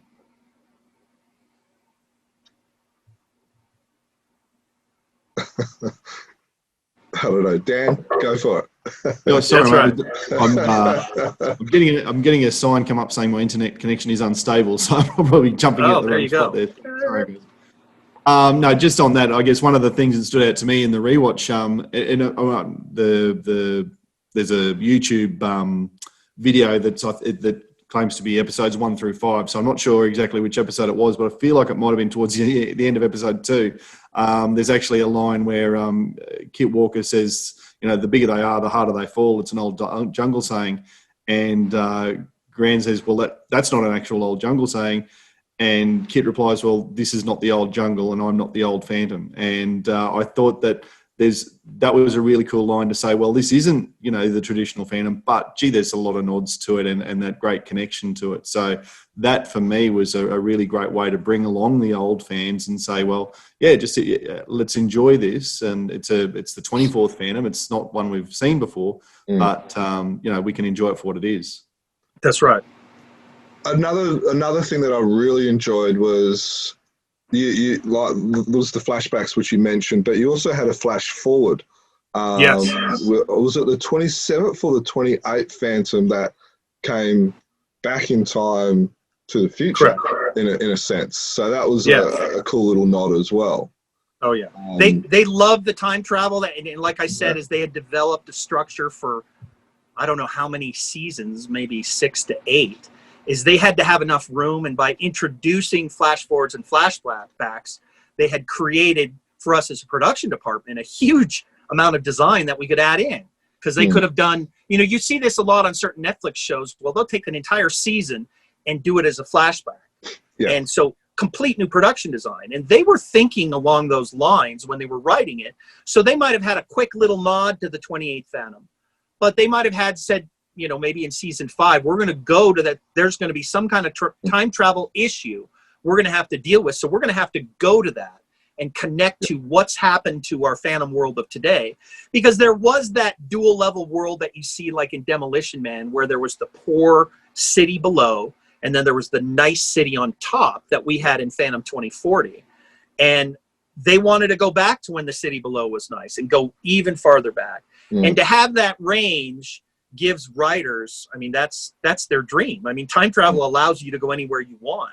Yeah. And as a designer for concept work is when you're designing something that looks for the future, and then you got to go even more future. It's like, okay, how do I do that? Because it's a whole different, it's not just shape language, it's color, the way it interacts, and trying to understand where technology is going. We got flat screens on everything too, because everything went flat screens and fan vehicles, and trying to figure out what the world is going to look like at that time. And also, you notice all the buildings have those wrapping vine-like freeways, and that was nodding to the jungle. It was the jungle of the city. And so we would see banyan trees and things like that. And that was my inspiration of rather than having these straight tube lines going through this world, is you had these giant tree trunk-like structures with these wrapping, and everything was curved coming out. You can kind of see that on the piece of artwork behind me. My head's in front of it. There we go. Yeah. So this guy over here is that we have these shots, and like I said, I everything I scanned, I put online, everything. And so you can see a lot of how that stuff worked. And then Maximum Ink was based on Frank Lloyd Wright's concept of a building he was building. He designed in Chicago to be a mile high, and that's the Maximum Ink building. And so it's got all the little structures on the bottom, but then when you get to the top, you're a mile up. And that's that little penthouse with a waterfall and all that stuff. And I got to do these great fisheye shots, layouts, where you were looking down at the entire city, and then you would see the freeways all came out from that one thing. And the vines and the visual look was connected to that. And that you see in the shapes in the poster and whatnot, but it would lend yourself to spinning you to wherever you want to go. Because we were in this new jungle. How do we bring the jungle into this tech world? Well, softer shapes was the big thing. Get away from sharp edges and tangling, lots of tangled stuff. But having those layers, I like that they visited it. I want to say that in the later episodes, they did a lot more of that. I'm not sure if they did the episode where Graft has the flashbacks of when he was in the war. I don't know if they did do that one. Yeah. I was just going to comment that Graft was a very complex character. Like, I remember watching it, as you're watching it and as you learn more about Graft, you really feel for him, and he's almost kind of like, he's almost like a good guy, but he's been caught in a bad situation, and and he's all of the bad people, like Rebecca Madison, the son, and even Graft, and even the robots, they had a great humanity to them. Yes. That comes from the writers. They are brilliant at that. You see that especially now in film, is you have empathy for the anti-hero. Yeah. And Graft, he plays along. I mean, everything to the character in the Star Trek: The Next Generation, to the Borg, the woman who comes down and she's just a torso. And I mean, when I first saw that, the first thing I thought of was the Graft character. He had no arms, no legs, and he's grafted into and plugged into all these things. And then to go back and to see how he became that way, and there was, that he did have a heart, so to speak, that not all goes to the writers. And you get good writing. I mean, one thing, I have friends who've worked all through the industry, and it's, people will see I'm a 3D artist and they'll go, isn't the 3D great at Pixar? I'm like, well, it is good, but you can just go online and go to Eastern Europe or Ukraine, and there's these guys with their cracked versions of 3D Studio Max and Maya, and they're creating incredible work. What makes Pixar is their stories, you love and care for these people. And I would say our writers did that, and they did that with the villains. You didn't fully hate them. And that's something, they're all human beings at the end of the day. And by doing that, does it skew kid? Not really. That's something, a little bit, you got to be a little bit more mature to understand. But I think that's why, like you said, is, high schoolers, college kids. We had a lot of that age people watching, then ultimately who bought the video games, the high schoolers and the college age kids, not the kids. So, and that Graft was a fun character because of so many things I had to graft him into. I had to create this expanding thing, and then the one where he had these giant spinning mud wheels and all the different contraptions. It was really fun. He was a really fun character. So that was certainly one thing that I was going to comment on this, because to me, Graft's got such a great face for a villain, and then you're able to have that ability to put him in all of these different machines and exoskeletons and vehicles and all the rest of it. I was going to say about that. It must have been a lot of fun to keep working. Was he one of the original designs that Peter Chung had provided? And then I guess I comment on your ability to then play with that. Yes. And so, Peter did all the main characters, did none of the robots, and Graft was really, you got a little bit of structure on the chest, but it was really, because what his genius is the faces themselves. The faces and the body, the proportion for the ones that he showed the whole body on. But Graft's face, very unique. The grimace that he had, And it reminds me of that was all Stallone. And then I had to just create what carries him around, what did his arms look like. And he was the same technology as the biots, but it was a different look. His forearms I designed different than the forearms on the male and female biots. And they were basically, if you look at them closely, it looks like a woman in a bikini and a guy in Speedo briefs, because that's what they were, is you developed them in such a way that, because I knew I was going to be clothing so many of them. And I had to, so then we had maid biots and samurai biots and, worker biots. And so some of them were just a thin skin of clothing over the top. Other ones, they had actually mechanical pieces attached to it. But Graft had unique pieces. His hands were unique. His forearms and his legs were closer to the other biots. But the part basically above the waist that you would see on screen was unique to him, and that was purposeful so that nobody looked like him. And some of that, if I remember correctly, came from, he was an early prototype. So what they did to enhance and make him was unique to him. Plus, we wanted him to stand out from the other, because there were scenes where he'd be standing there in a sea of biots, and he had to look different. So the shape language that he had was different, and that was something that I did on purpose. So his grass face, he reminds me of Stallone with the. There you go. Oh yeah, that mouth and the mouth grimace. That's correct. That's a great call. Oh yeah, I would say yes. Indeed. So something that I've actually just remembered in talking to you, the cat was called Baudelaire, wasn't it, from memory? Correct. Yeah. I don't know the reference. There's a reference. Okay, I actually named my cat Baudelaire after the TV show. Yeah. The writers could tell you everything in there everything's an Easter egg. They'll be like, oh, Baudelaire was, Hemingway's cat or something. There's a connection. Oh, wow. Throughout, the depth of concept that's why I loved working with them. I love working with people because as a visualist, when they can speak about something and I can start seeing these vehicles in my head, then that's a synergy you have as a concept guy. And we work great together. But Baudelaire, they're like, that's a unique name. And they told me what it was from. It has a reference. You can get on Twitter and say, okay, where's the reference? We talked to Tom, but I know there's a reference for almost everything in that show. There's little secret stuff in there, and that as I go back, and it's part of our nomenclature today. Nanotechnology is one of them, and there's fractals, lots of stuff that this is before everybody had a computer yet. And so a lot of their stuff comes forward, and I'm like, man, they were way ahead of their time. And so, but Graft, I think that if they did a live action Stallone at the time, would have made a great Graft, because the grimace on his face, you got the his lips were really, really accentuated, and he was huge compared to the other characters. When we did the character lineup, it was like as he a was just like 7'5" before he was blown to bits. Yeah, he was large. The other one was Heisenberg the Robot, who he just and then the scenes when the lady on the trumpet and their interactions, it was really in depth, just those scenes as well, just because Heisenberg was almost he was almost human. Correct. Well, the writers were writing for Star Trek The Next Generation. I think they did Babylon 5. They write a lot of books. So their target audience is extremely intelligent. The geeks and the nerds of the world. They brought all this stuff underneath.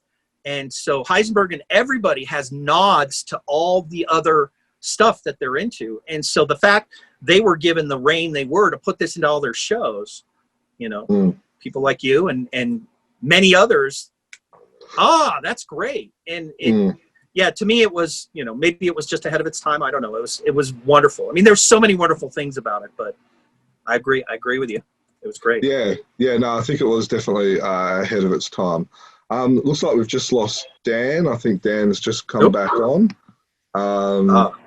Dan, you've come back on, mate. Very good. Sorry about that. Very unstable internet connection tonight. You'll just have to go back and listen to the podcast, Dan. There you go. And of course, you'll be able to find that at chroniclechamber.com. Do you have like a favorite episode or a favorite moment or something of the show? And you've told us a lot, but sure.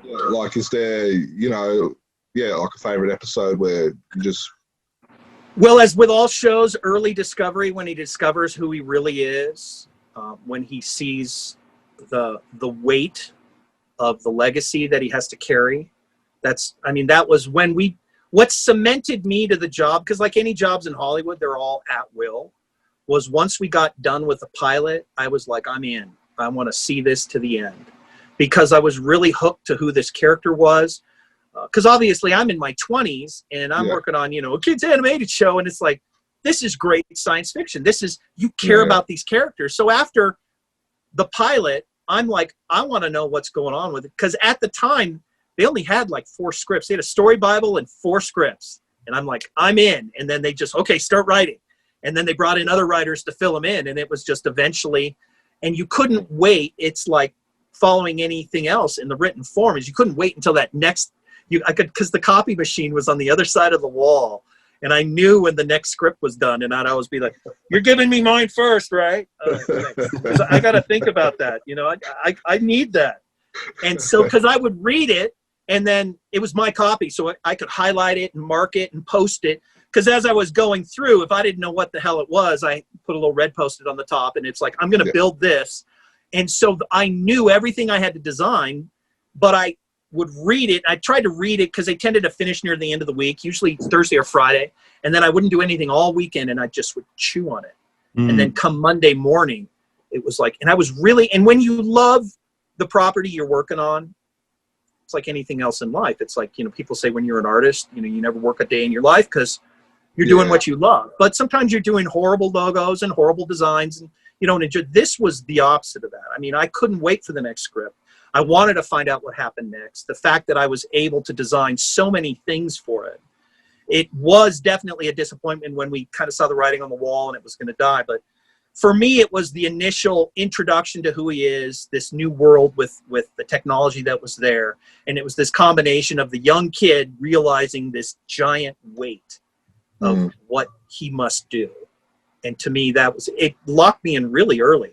And so then for me, I enjoyed every other episode after that. There were really none that, you know, we thought were duds. I mean, that there probably were, you know, you can't hit every ball out of the park, but to me as a whole, because that's kind of how I look at a property like that, is that as a whole, how does it sit? And I loved it. So that's kind of where I was at. Yeah. Just another thing, as we've been talking about like the design and stuff like that, my daughter watches a TV show called Winx.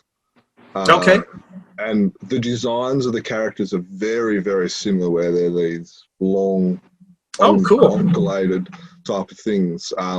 So it's interesting how that design is still carried through. Sure. Today. Oh yeah. Well, proportion is one of, as a designer, proportion is everything.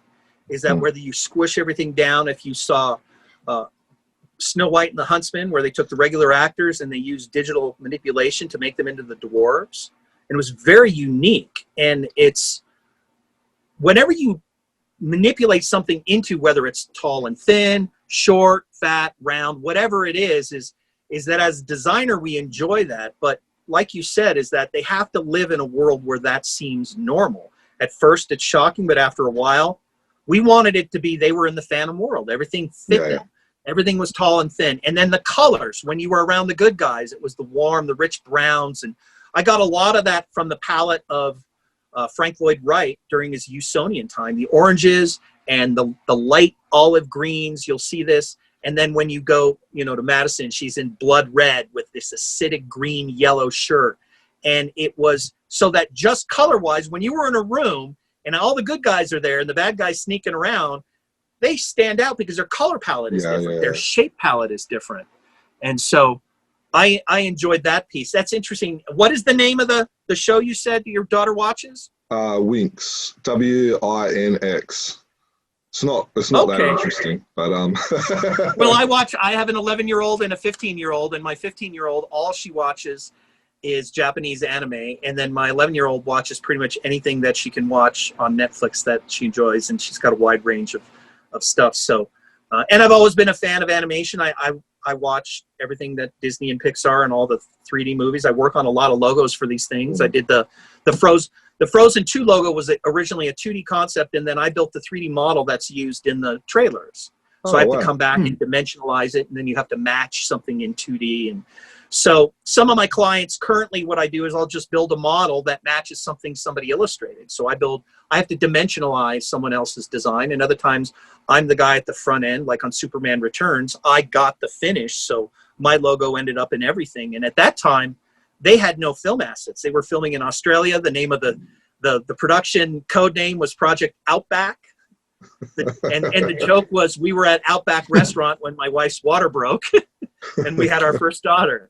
So I'm working on Outback, eating at Outback, and bam, it was like, and I'm right in the middle of production on designing the Superman stuff for the Brandon Routh film that Bryan Singer did. Oh. But yeah, so for me, sometimes I'm doing a logo somebody else designed. Sometimes I'm doing my own work. Sometimes I'm building a dimensional model. Sometimes I design robots. But because I've done this kind of experience, a lot of times it's like, we just need to invent a robot. Well, I designed, 60 to 70 for this show, and I just build it in 3D. And so it's enjoyable. But I think someday, and I don't know, maybe this'll push me towards that direction, is I've wanted to build something from the Phantom. I've been trying to think what I want to build. All my fan vehicles, because those are just they're everywhere, and it really was. Those were, as a car designer, that's flying cars. Hello, I mean, who doesn't want to fly? And it's a vehicle, so super fun stuff. So, does your daughters like the fact that you worked on Frozen 2 and stuff like that? Yeah. I mean, we had Frozen underwear, Band-Aids, sheets. Yeah. They went as Elsa and whatnot, and then as one of them got a little older, 1 year, she was Elsa the vampire. And this is she's now 15, and this was right around at a certain point. It's like kind of princess, but she had the white makeup on, and it was awesome. So but yeah, they love it, and they get that, they'll come down every once in a while, and they'll be like, "What are you working on?" They're like, "Really? Are they going to do what's the film?" And I'm like, "Well, I don't." When you work on a film logo, you work on it way before anything is done. And the Phantom logo was the first real logo I worked on. And little did I know, I mean, I've worked on over 2,000 film logos. So it's like, that's kind of my thing. And as a industrial designer, I'm an advanced surfacer. So it's all about when I see a 2D image, I can picture a 3-dimensional shape, not just extruding it, but what is it a twisted form? Is it turned? And it's the same thing I did to the biots when I was looking at, I got the idea when I was using figure drawing books to brush up on figure drawing, because car designers, we don't get a lot of figure drawing. Here I am working on a show. I need to get better at figure drawing. And I was looking at the Bergman sketchbooks and seeing how the muscles twist. And I immediately thought about making these three-dimensional organic shapes for the muscles. So it was almost like skin. And so the robots were the muscles, and the muscles themselves would move, whether they were some kind of carbon fiber or, they introduced nanotechnology. But the shapes themselves, it kind of, as a car designer, they were natural. And it was great to be able to do that. I had the freedom to do that. I mean, one sketch I was going to show you this is a really early sketch. And this is how the robots looked before I came in, which is very much, these guys had worked on multiple shows, and they were round shaped. I mean, this would fit in a Transformer world. This would fit in. Yeah. And so this is what I started doing to it. I started changing it into much more organic work. And so and then I stretched it really, really tall. And so I did that with a couple. And I have one more I can show you of that. Oh, please do. Please show us as much as you've got. Oh, yeah. I've got quite a few. And let's see what we can show next. I think I showed you the work. Oh, yeah. I was just going to say, if you're listening to this on the podcast, you might want to switch over to YouTube, because Thom is about to show us some original sketches. So here, once again, this was done before I got there. This is what the robots were looking like. And to me, I wanted to make them organic. And so this was a very, very early sketch. And this is pencil work. And then if I take the paper, you can kind of see the overlay. Yeah. And so I was coming in and giving them much more organic shape. And as I did more and more, I eventually came up with a final look for what they were going to have on them. And so in the same sense, one of the earlier versions of the logo, because I told you it was based on Art Nouveau, was an extremely Art Nouveau logo. Oh, wow. Yeah, and so it's got a lot of Alphonse Mucha interlocking, weaving vine feel to it. But the basic, stance with the crossed arms and whatnot is what eventually we finished out. And here's an early sketch, just you can kind of see up close, all hand done. And then I had a graphics friend, and she printed out the Phantom logo, and we used an Art Nouveau font for it as well, with the little O's with a line underneath it. And that's actually a 1920s font from that was used in Art Nouveau production. So moved that in, and so we had all the very specific pieces like that to use on the show. See, I showed you that, and it's just amazing. Let's see. Here's a pencil. This is a pencil sketch I did for Sean 1. in space. Yeah, I got to back up because he's so dang tall. Wow. And so, yeah, if I zoom up to him, you can see that's just pencil. And that was a rough. And then eventually he was adjusted. I think we changed the claws on his hands. And then the finals are all in Hearst's vault somewhere. But that's some of the few things I got. And then here's another early version. And this one was a couple revs in. So you can see where I had taken the sketch and I started building over the top. And then I was starting to really get the fluidness of, the muscles, the three-dimensional muscle feel. And we kept just stretching the characters taller and taller as we got to make sure they would fit in this Phantom world. So let's see, what else do I have that I can show you here? Now this might be tough to see, but this is the original to this. This is the Maximum Inc. building, shot from the top.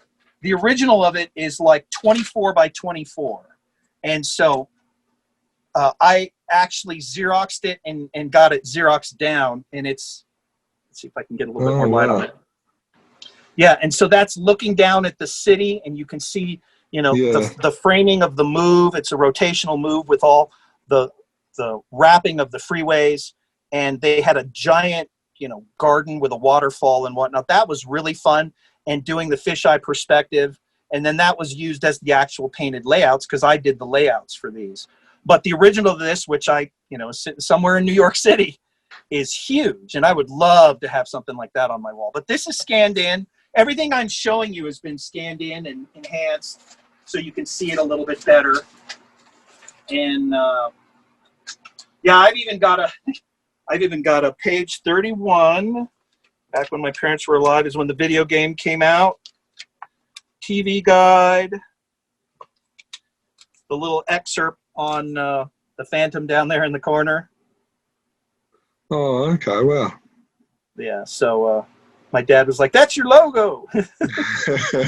Yeah, the logo, the original logo you showed me with the oblong shape. It almost looks like the Star Trek.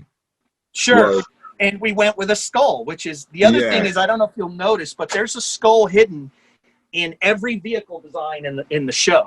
If you look at the flying wing and it pulls up online and it opens up, you can see the eyes, the mouth, and the nose. Oh, wow. It's on the front. It's every vehicle has a skull hidden in it, every single one. And I hid that skull through everything. And just go online and look at all the vehicles, and you'll see. The thing would fly up and do the little Batman fly, and you'll see the skull in there. It's got the nostrils, it's got the teeth. And when it opened up, it's got the eyes. It's on the front end of his multi-cruiser. So that was fun. And so the logo ended up being a circle with a box because that's a skull. It makes sense. And that's why we went away from the Art Nouveau. And the Star Trek thing, I don't know. I want to say one of the people, and I want to say it was one of the writers, possibly mentioned that same thing. They were like, it's too Star Trek. And that's when I just went with hiding in, just like on his belt. There's skulls hidden throughout the show. I think the skull logo does look a lot better, and the crossing the arms is very another one of those Phantom lore trope things as well. That is that's when I go out, my daughter, we go skating and they say do your superhero pose. Nobody would get that because everybody knows the Wonder Woman and whatnot, but that is the Phantom pose is and pushing the biceps out and the arched back and and so that was something that really getting it to have these nice interlocking shapes, and that was before I knew how to use computers. So for me, it was all scanned. And after that job is when I went digital, and a lot of it was based on, I think I told you, the animation company that was in Korea. I ended up working for them in their American company, and he got me pushed into, I got into 3D, and I've been doing 3D design so I've been in digital design since the early 90s, since right after Phantom. Yeah, wow. And so I've been, I use a program called 3D Studio Max, which I've been with it since day one, since it was a DOS program, 3DSR4, before Win95. And so, it's all self-taught. And so for me to be able to design something and to build it, So if this happened to be a 3D show and this was something I was doing today, the technology would be so helpful, so much helpful. It just really, you could really get a lot more done, a lot faster. So now We touched upon it previously before the show and even at the start of the show, but could we go into a little bit more detail about your relationship with Tim Boyle? Tim Boyle is, Tim contacted me around 20. I was still at the Cimarron Group in Hollywood, and I was running their 3D design division, and he saw my Phantom work, and he had a script, and he wanted to get some promotional material made. And so he contacted me at Cimarron, and we designed some logos for a script that he had. And that little piece that I showed you, there were some characters that I did a couple of sketches. And so we connected. It was because I was out of there by 2009. So it was either late 08 or early 09. And he was in the States for a while. And then he went back to Australia. And we've just stayed in contact with, and I've read various scripts of his and done title treatments for a few of them. So, but other than that, he's a Phantom fan that I know. And I wish they would have made his script. Yeah, I can't reveal it because I don't know what NDA stuff is on it, but man, it was awesome. And getting to do a new Phantom logo was really fun. So, and metal with all the modern logos that I've done. I had a 3-dimensional skull with fire, with purple fire coming off of it. And it was so fun to do. And then I think I told you we even did a photo shoot where we got a young Australian couple, a guy and a girl, and we shot them. Something in the story had to do with twins. That's all I knew. I didn't know all of it, and shot them in action poses. I brought in, as you can see behind me, I've got some samurai swords. So I brought in some of my swords so they could hold them for the shots. And then we mocked up a couple of posters. And I think that's about as far as it went. Tim would be able to tell you more about what's going on with that. But I know he wrote multiple scripts on it, and he had connections directly with Hearst. And so like a lot of projects come up, and then, when you heard, like Nicolas Cage was going to do Superman for a while, and then, a lot of movies have this cycle where they just kind of bounce down the road. And I have heard grumblings of Phantom movies back and forth over the years is, hey, that somebody's looking at a script again. I don't have those connections as tight as I used to, but if I did at Hearst, they'd be like, oh yeah, they're looking at another one. They're looking at another television series of it. But I read something where they said now's the time, especially with we are in the heyday of, and they need material. And something like that has the uniqueness of a large time space. Well, you got 400 years. It's going all the way back to the very first one. Yeah. To the current, to the future.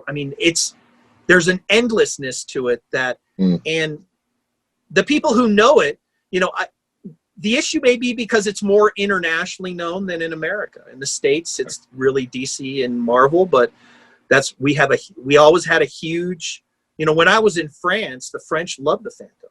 Yeah. Everybody knew the Phantom. When I was working on it, they're like, what, the opera guy with the mask? I'm like, no, the Phantom of the Opera. It's like, yeah, I'm working on the show The Phantom. I was like, what? Americans, they just didn't know him. I knew him because my mom, I was raised with much older parents, and my mom, was born in the 30s, and so she had the little comics, and so I knew it. I'm like, duh. But that might have been its demise. But now that the world has gotten smaller and things are more international, who knows? Who knows what the future holds?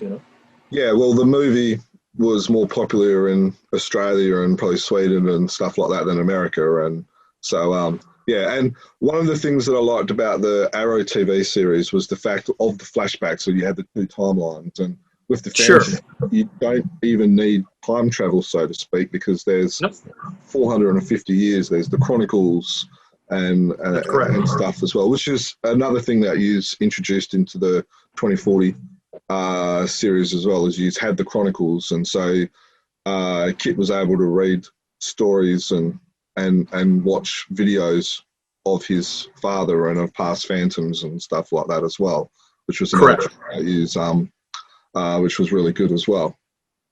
Nice. Dan, are you back? I'm not sure if Dan's back or is floating in and out. I think his internet connection's a little bit dodgy at the moment.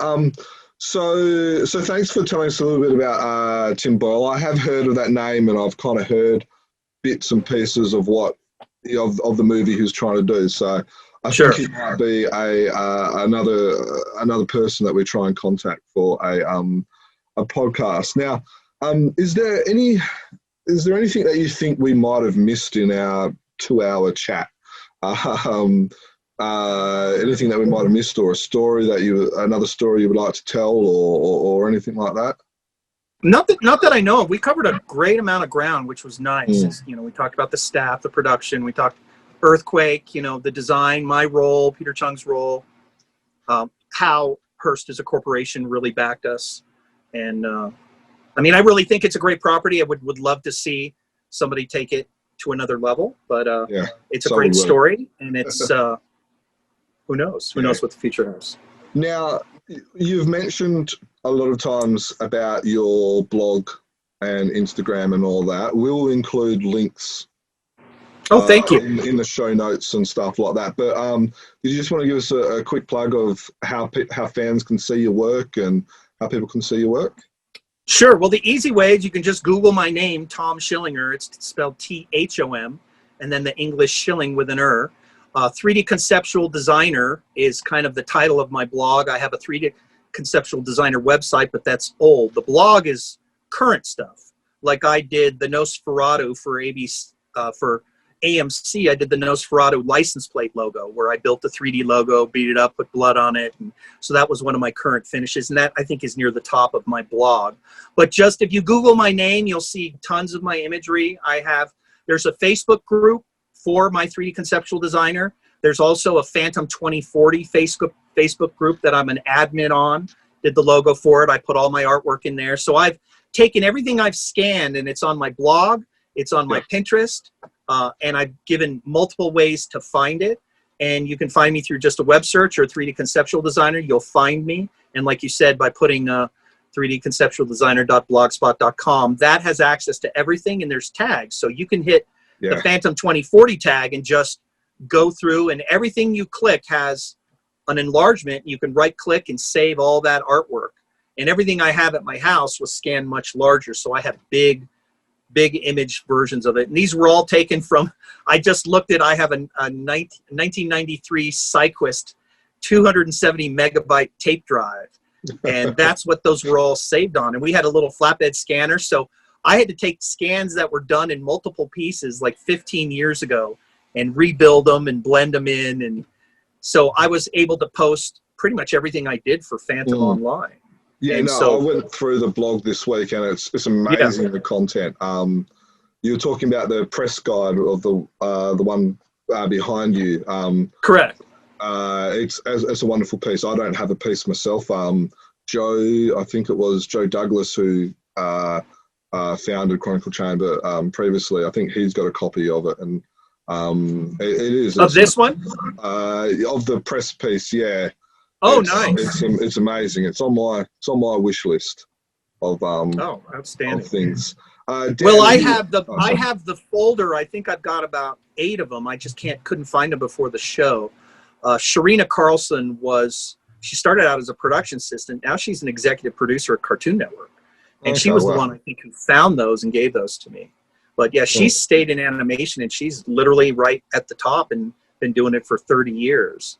But I do have copies. If I find an extra one, I'll get an address from you as a thank you for this and get it to you. So, but unfortunately, I have a couple pins. I have a bathrobe, a Phantom bathrobe, then I have an umbrella with the Phantom logo on it. Of the 2040? Oh, yeah. And these were these. Not a lot of swag was given to us, but yeah, it's a purple with a little wooden handle, and it's got the logo that's probably maybe about 6 inches tall on it. And then I have a T-shirt that won't anywhere near fit me 30 years later, but I do have a little lapel pin of the Phantom as well, full color, and I think that's probably about it. Maybe 4 or 5 pieces. I wish we would have created a lot more swag. I mean, now that the way the merchandising is with stuff now, I mean, we would have had everything, patches, and coffee cups, and and it's cheaper as well than back then as well. That's right. Oh yeah, and it's and I'm surprised they don't market any of it, but that's a lot of companies do that. When I worked at Disney, the one property we never touched at Disney Interactive was Mickey. I'm like, why don't we have a Mario version of Mickey? And they know, let's do this and this and this. And it was like, you have an image that the entire world knows. Yeah. Let's show this off. And so to me, they could leverage that. And they've done that a lot more. I mean, that was in the 90s I worked with them. And so since then, they've definitely done that. But yeah, Hearst, I mean, they own a lot of properties. And it's just, you got to find the right time. And there's a lot of money involved in it. I know that. But yeah, us fanboys and girls, you know, everybody out here, we want the stuff. You're back. Yes. Nice seeing you. Yes. Yeah. It's funny because the Phantom 2040, I think, at the time, it felt. I guess it goes to show how starved Phantom fans are of merch and swag, because we actually, in many ways, felt that there was this was a boom in collectible stuff coming out, and to hear you say actually there's hardly anything at all. That's correct. You know, it's a really interesting point of comparison. And I know that Jermaine's now going to be hunting desperately for a Phantom 2040 umbrella. There you go. Nice. And the pin as well. I like pins, and I've actually got a whole board full of all pins and all that. So to hear about a 2040 pin, it's just kind of like, oh, there's another one to hunt down. And I'm pretty sure the pin is on the blog. I'm pretty sure that if you go to the blog and you go to Phantom and you go Phantom pin, pretty sure I took a photograph of that, and I might have taken a photograph of the umbrella, because when I find stuff, because I needed stuff for my blog. My clients unfortunately locked me down, so you'll see this huge amount of work, and two big clients, Warner Brothers and Disney, you can't show anything. And I've got 6,000 images on my blog. I've got 35,000 images behind me on my hard drive. I mean, I've got so much stuff. Now, when I'm looking for work, I have offline work I can send to a client, but I can never publish it. And that's how I get work, is being able to show work I did on whatever property it is. And so there's huge amounts of stuff I can't. Everything that's on there now is I pretty much raised my hand and got permission, you know? Yeah, definitely. So Dan, I know you've been cutting in and out a little bit. Do you have any other questions you want to ask before we let Tom go? Oh, just comments rather than questions, I suppose. It's just interesting to hear how immersed you were in the world at the time, Tom. You know, it was a couple of years, I suppose, of your life in those mid-20s. But you know, to hear you talk about how it's your 9-to-5 job, but then you'd get the scripts on the Thursday or Friday and spend the whole weekend mulling over it, and come in with a burst of productivity on Monday. But at the same time, you're getting paid as a contractor to do weekend work. It must have just been a period of your life where you're absolutely immersed in this world. Yes. And it was wonderful. It was probably, like I said, probably one of the golden times of my career. And it was very early on. It was 2 years out of school.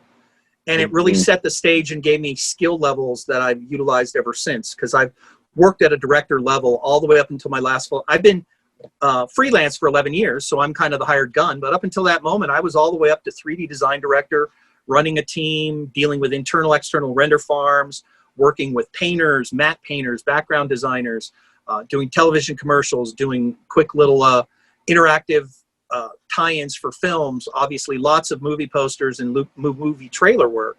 But it's all kind of all connected. But yeah, when I go back to that, the level of immersion, the level of love I had for it, and for me, it's not the projects you remember as much as the people and the process. And maybe it's because we were all young. There was a lot of young, there was a couple old timers in there, but there was a lot of young people in there. And it was just so fun. The property was fun. And this was before there was a lot, none of the X-Men's, the Marvel Universe, nothing was out. And to me, this was where we thought this is where things are going. And that's exactly where they did go. And we were a little early on the scene, and we kind of pulled out, but the scene is huge now. And it's, as people see, it's probably the most lucrative genre there is. When I tell people, like Road to Perdition, oh yeah, that's a graphic novel. They're like, what? They're like, what isn't a comic book? You'd be surprised what doesn't come from that genre of comic books and graphic novels. They think it's just guys in leotards. It's like, it's huge. And some of the best writing you will find comes from that. And the fact that we got to take the comic strips, which was the old version of that, and bring that to life. And yes, it did skew higher than the 12-year-olds, most definitely adults love it. And so it was probably the great pinnacle time I've had. So I'm hoping for, peak number 2. And I think the other comment I had was, that people like to play the game of 6 degrees of Kevin Bacon, and how you can get connect from one actor back to Kevin Bacon in 6 steps or less. I think if we were going to play 6 degrees of Thom Schillinger, it would probably, you'd only need 2 degrees, because you seem to have worked on so much stuff. The connection back is just remarkable. Did you say 2,000 different logos or whatever that you've worked on? Oh yeah. That... If I started opening up the films that I've worked on at multiple companies I've been doing movie posters since 2001, so 19 years, and I mean just thousands of movies, and not everything finishes. A finish, like you will be in the running all the way to the end, like I did a Toy Story logo, and they were going to use it, and then at the last minute they went simple. So, but I worked on Toy Story 4 for months. I worked on, everything Marvel, you name a superhero movie, one that's out, Doctor Strange, the new one that's going to be coming out, working on whatever. You just get bombarded with this stuff. And now the industry has shifted a little bit with, do a lot of stuff for Netflix, do everything from poster work to their screens, billboards. And it's great. I mean, I get to work on, I do logos. I did logos for M. Night's Glass. That was really fun. Didn't go to finish, but shattered glass logos as a concept was really fun. Pretty much every superhero movie, Avengers. And then I got to do something fun. I got to take Age of Ultron and do 28 translations of it. So a good friend of mine who works at the company that did the original US version, where it's that kind of the red ruby glass, and it's got all sorts of stuff going on inside the glass, which are called caustics. And so it's a mathematical process that creates all this light shimmering that's actually fractally accurate. And so I had to create 28 versions, and some of the Chinese versions and the Ukraine versions were, like 19 letters wide, and it had to match the exact look of the US one. So sometimes I'm copying somebody else's work. It's really fun. It's a great experience. And sometimes I'm the guy coming up with the look myself, and sometimes they pick it. The Mummy, the new Tom Cruise, that was my logo. And that sat on my hard drive for a year. I did the logo, and then I get this frantic call, because when you do the comps, you do them at about 2,500 pixels, and then a finish is 5,000 to 8,000 pixels wide. Sucker Punch did 10,000 pixels for that logo, because we had the logo and all the names of the characters for a billboard, and they needed almost 20,000 pixels. And so that also had the logo in environments that were green and fire red and orange. And so I get the backgrounds and reflect all that stuff in. So I've had a wonderful array of work I've been able to do, not just in film, but book covers and whatnot. But movie posters has really been my bread and butter. Unfortunately, COVID has really smashed that whole industry down. Also, I did a lot of theme park work, and theme parks are pretty much closed right now. So I'm just scratching at whatever I can get, but I've had a very wide berth in my career. So I've done product design, I've done furniture, I work with architects, I pre-visualize stuff. But the most enjoyable stuff is definitely the film-based and fantasy and science fiction-based stuff, because sometimes I'm building for Battlestar Galactica. They had only a sketch for the Cylon, and I built the Cylon in 3D. And if you look and then you watch the show, they matched the sketch pretty good, because all I had was a sketch. So I built a Cylon all myself, and it brought me back to the biots from Phantom, because I'm building this robot, so to speak. And sorry, just to connect there while you're talking about that, I guess the futurist in you, and certainly you said you did some training in that, and that was very much your area at the time. The futurist in you must be so thrilled that so much of what you conceived in the early 90s still holds up today. You can watch it now, go, well, we did it. I can still see that we're on that path. You're talking about the fans and the flat screens and all of that sort of stuff. In 2020, it still holds up, and you're like, well, that actually could still be where we're going 20 years from now. So some great perception and insight there from you and the team at the time. Oh yeah, and I always, when I see, because I'm a transportation geek, transportation designers, we love cars, anything that flies or drives, and anytime a fan vehicle comes out, I usually post it on the Facebook page, because it's like, it's coming, because there's guys with the motorcycles and the cars. Have you seen the motorcycles where they have basically the wheels are turned and it's two fans, and they're unbelievable. I mean, it's literally a guy sitting there and he's riding his flying motorcycle. And so this stuff we are real close And when I saw Avatar and everything was fan based, I'm like, of course it is. And then obviously the Avengers comes out of the ocean, giant fans, because that's something we can build. And drones have shown that, you know, I mean, fans are, it's the simplest, but it works. And that's kind of, I don't know, when I looked at it, it was something about alternate power sources and magnets. And to me, I just was like, fans are the way to do it. And I put fans on everything. And so it's really neat to see that. And you see the stuff you were really wrong on also, but it's, we don't have robots yet, fully, but we're getting there, man. Holy cow.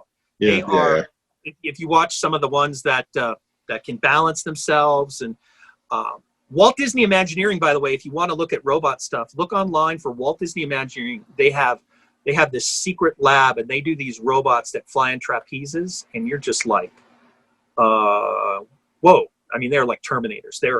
Their robots division, because they do animatronics, is, I mean, they have contracts with the government, I'm sure, because their stuff is the best I've ever seen. And so robots are right there. And so I'm 53. If I live another 30 years, we will definitely see them walking around us. And so we're getting real close to that. And it's exciting, you know, and the writers, their vision, they got it. And I hopefully translated it to a position that they wanted. And like I said, it was a dream job, and getting one is great. I, you know, get more of those. I get little pieces in my logo work and the movie work, which kind of, you know, it's like scraps, but that was, like you said, is I got to really bite my teeth into that for 3 years, and it was great. It really was. It was a wonderful thing. Well, I've really enjoyed chatting with you today, this afternoon for you, and this morning for us.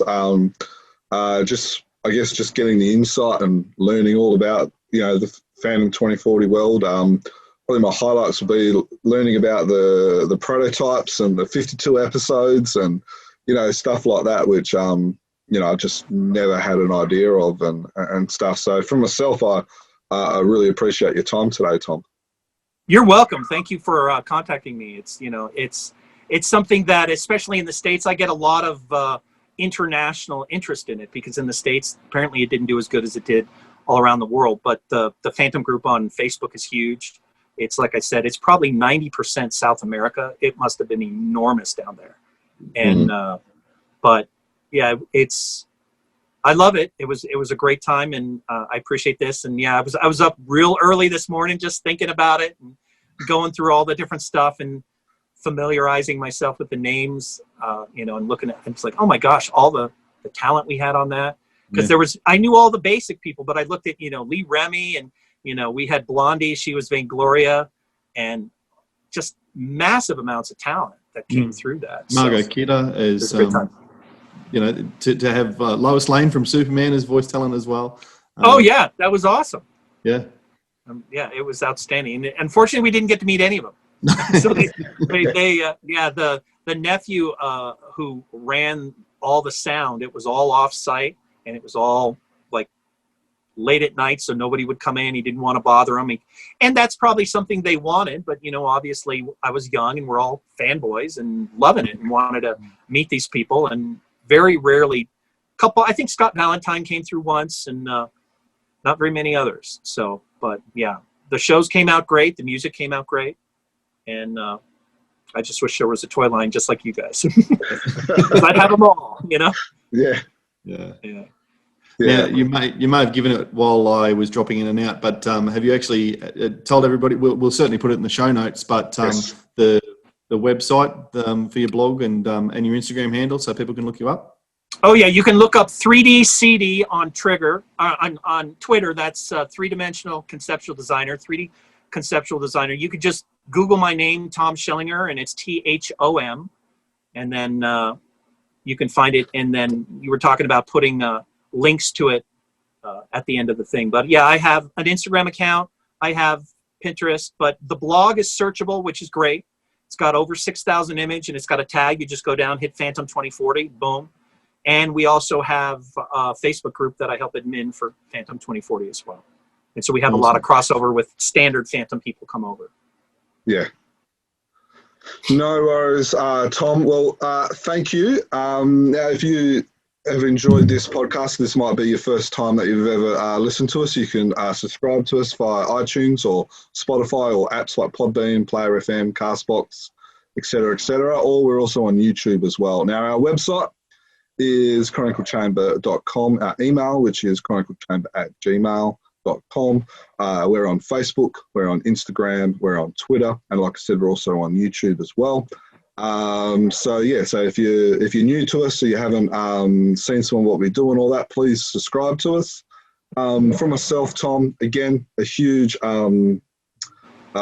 blast having a chat with you, learning about yourself and your world, but also learning more about Phantom 2040. And I'm really envious of that poster behind you. As soon as you popped up, I just thought, oh wow, that is amazing.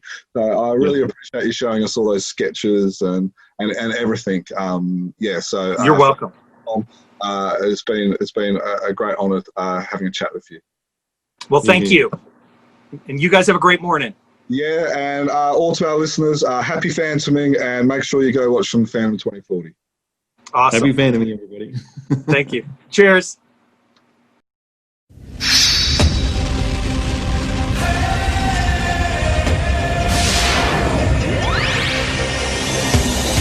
The year is 2040. The place is Metropia.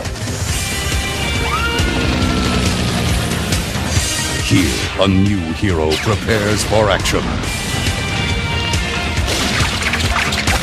The man who cannot die. The ghost who walks. The Phantom.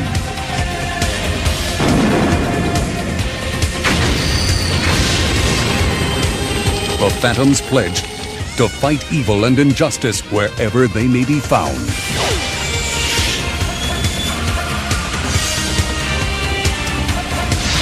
In this future world, in this dying city, with the fate of the Earth and all humanity in the balance, the Phantom is there.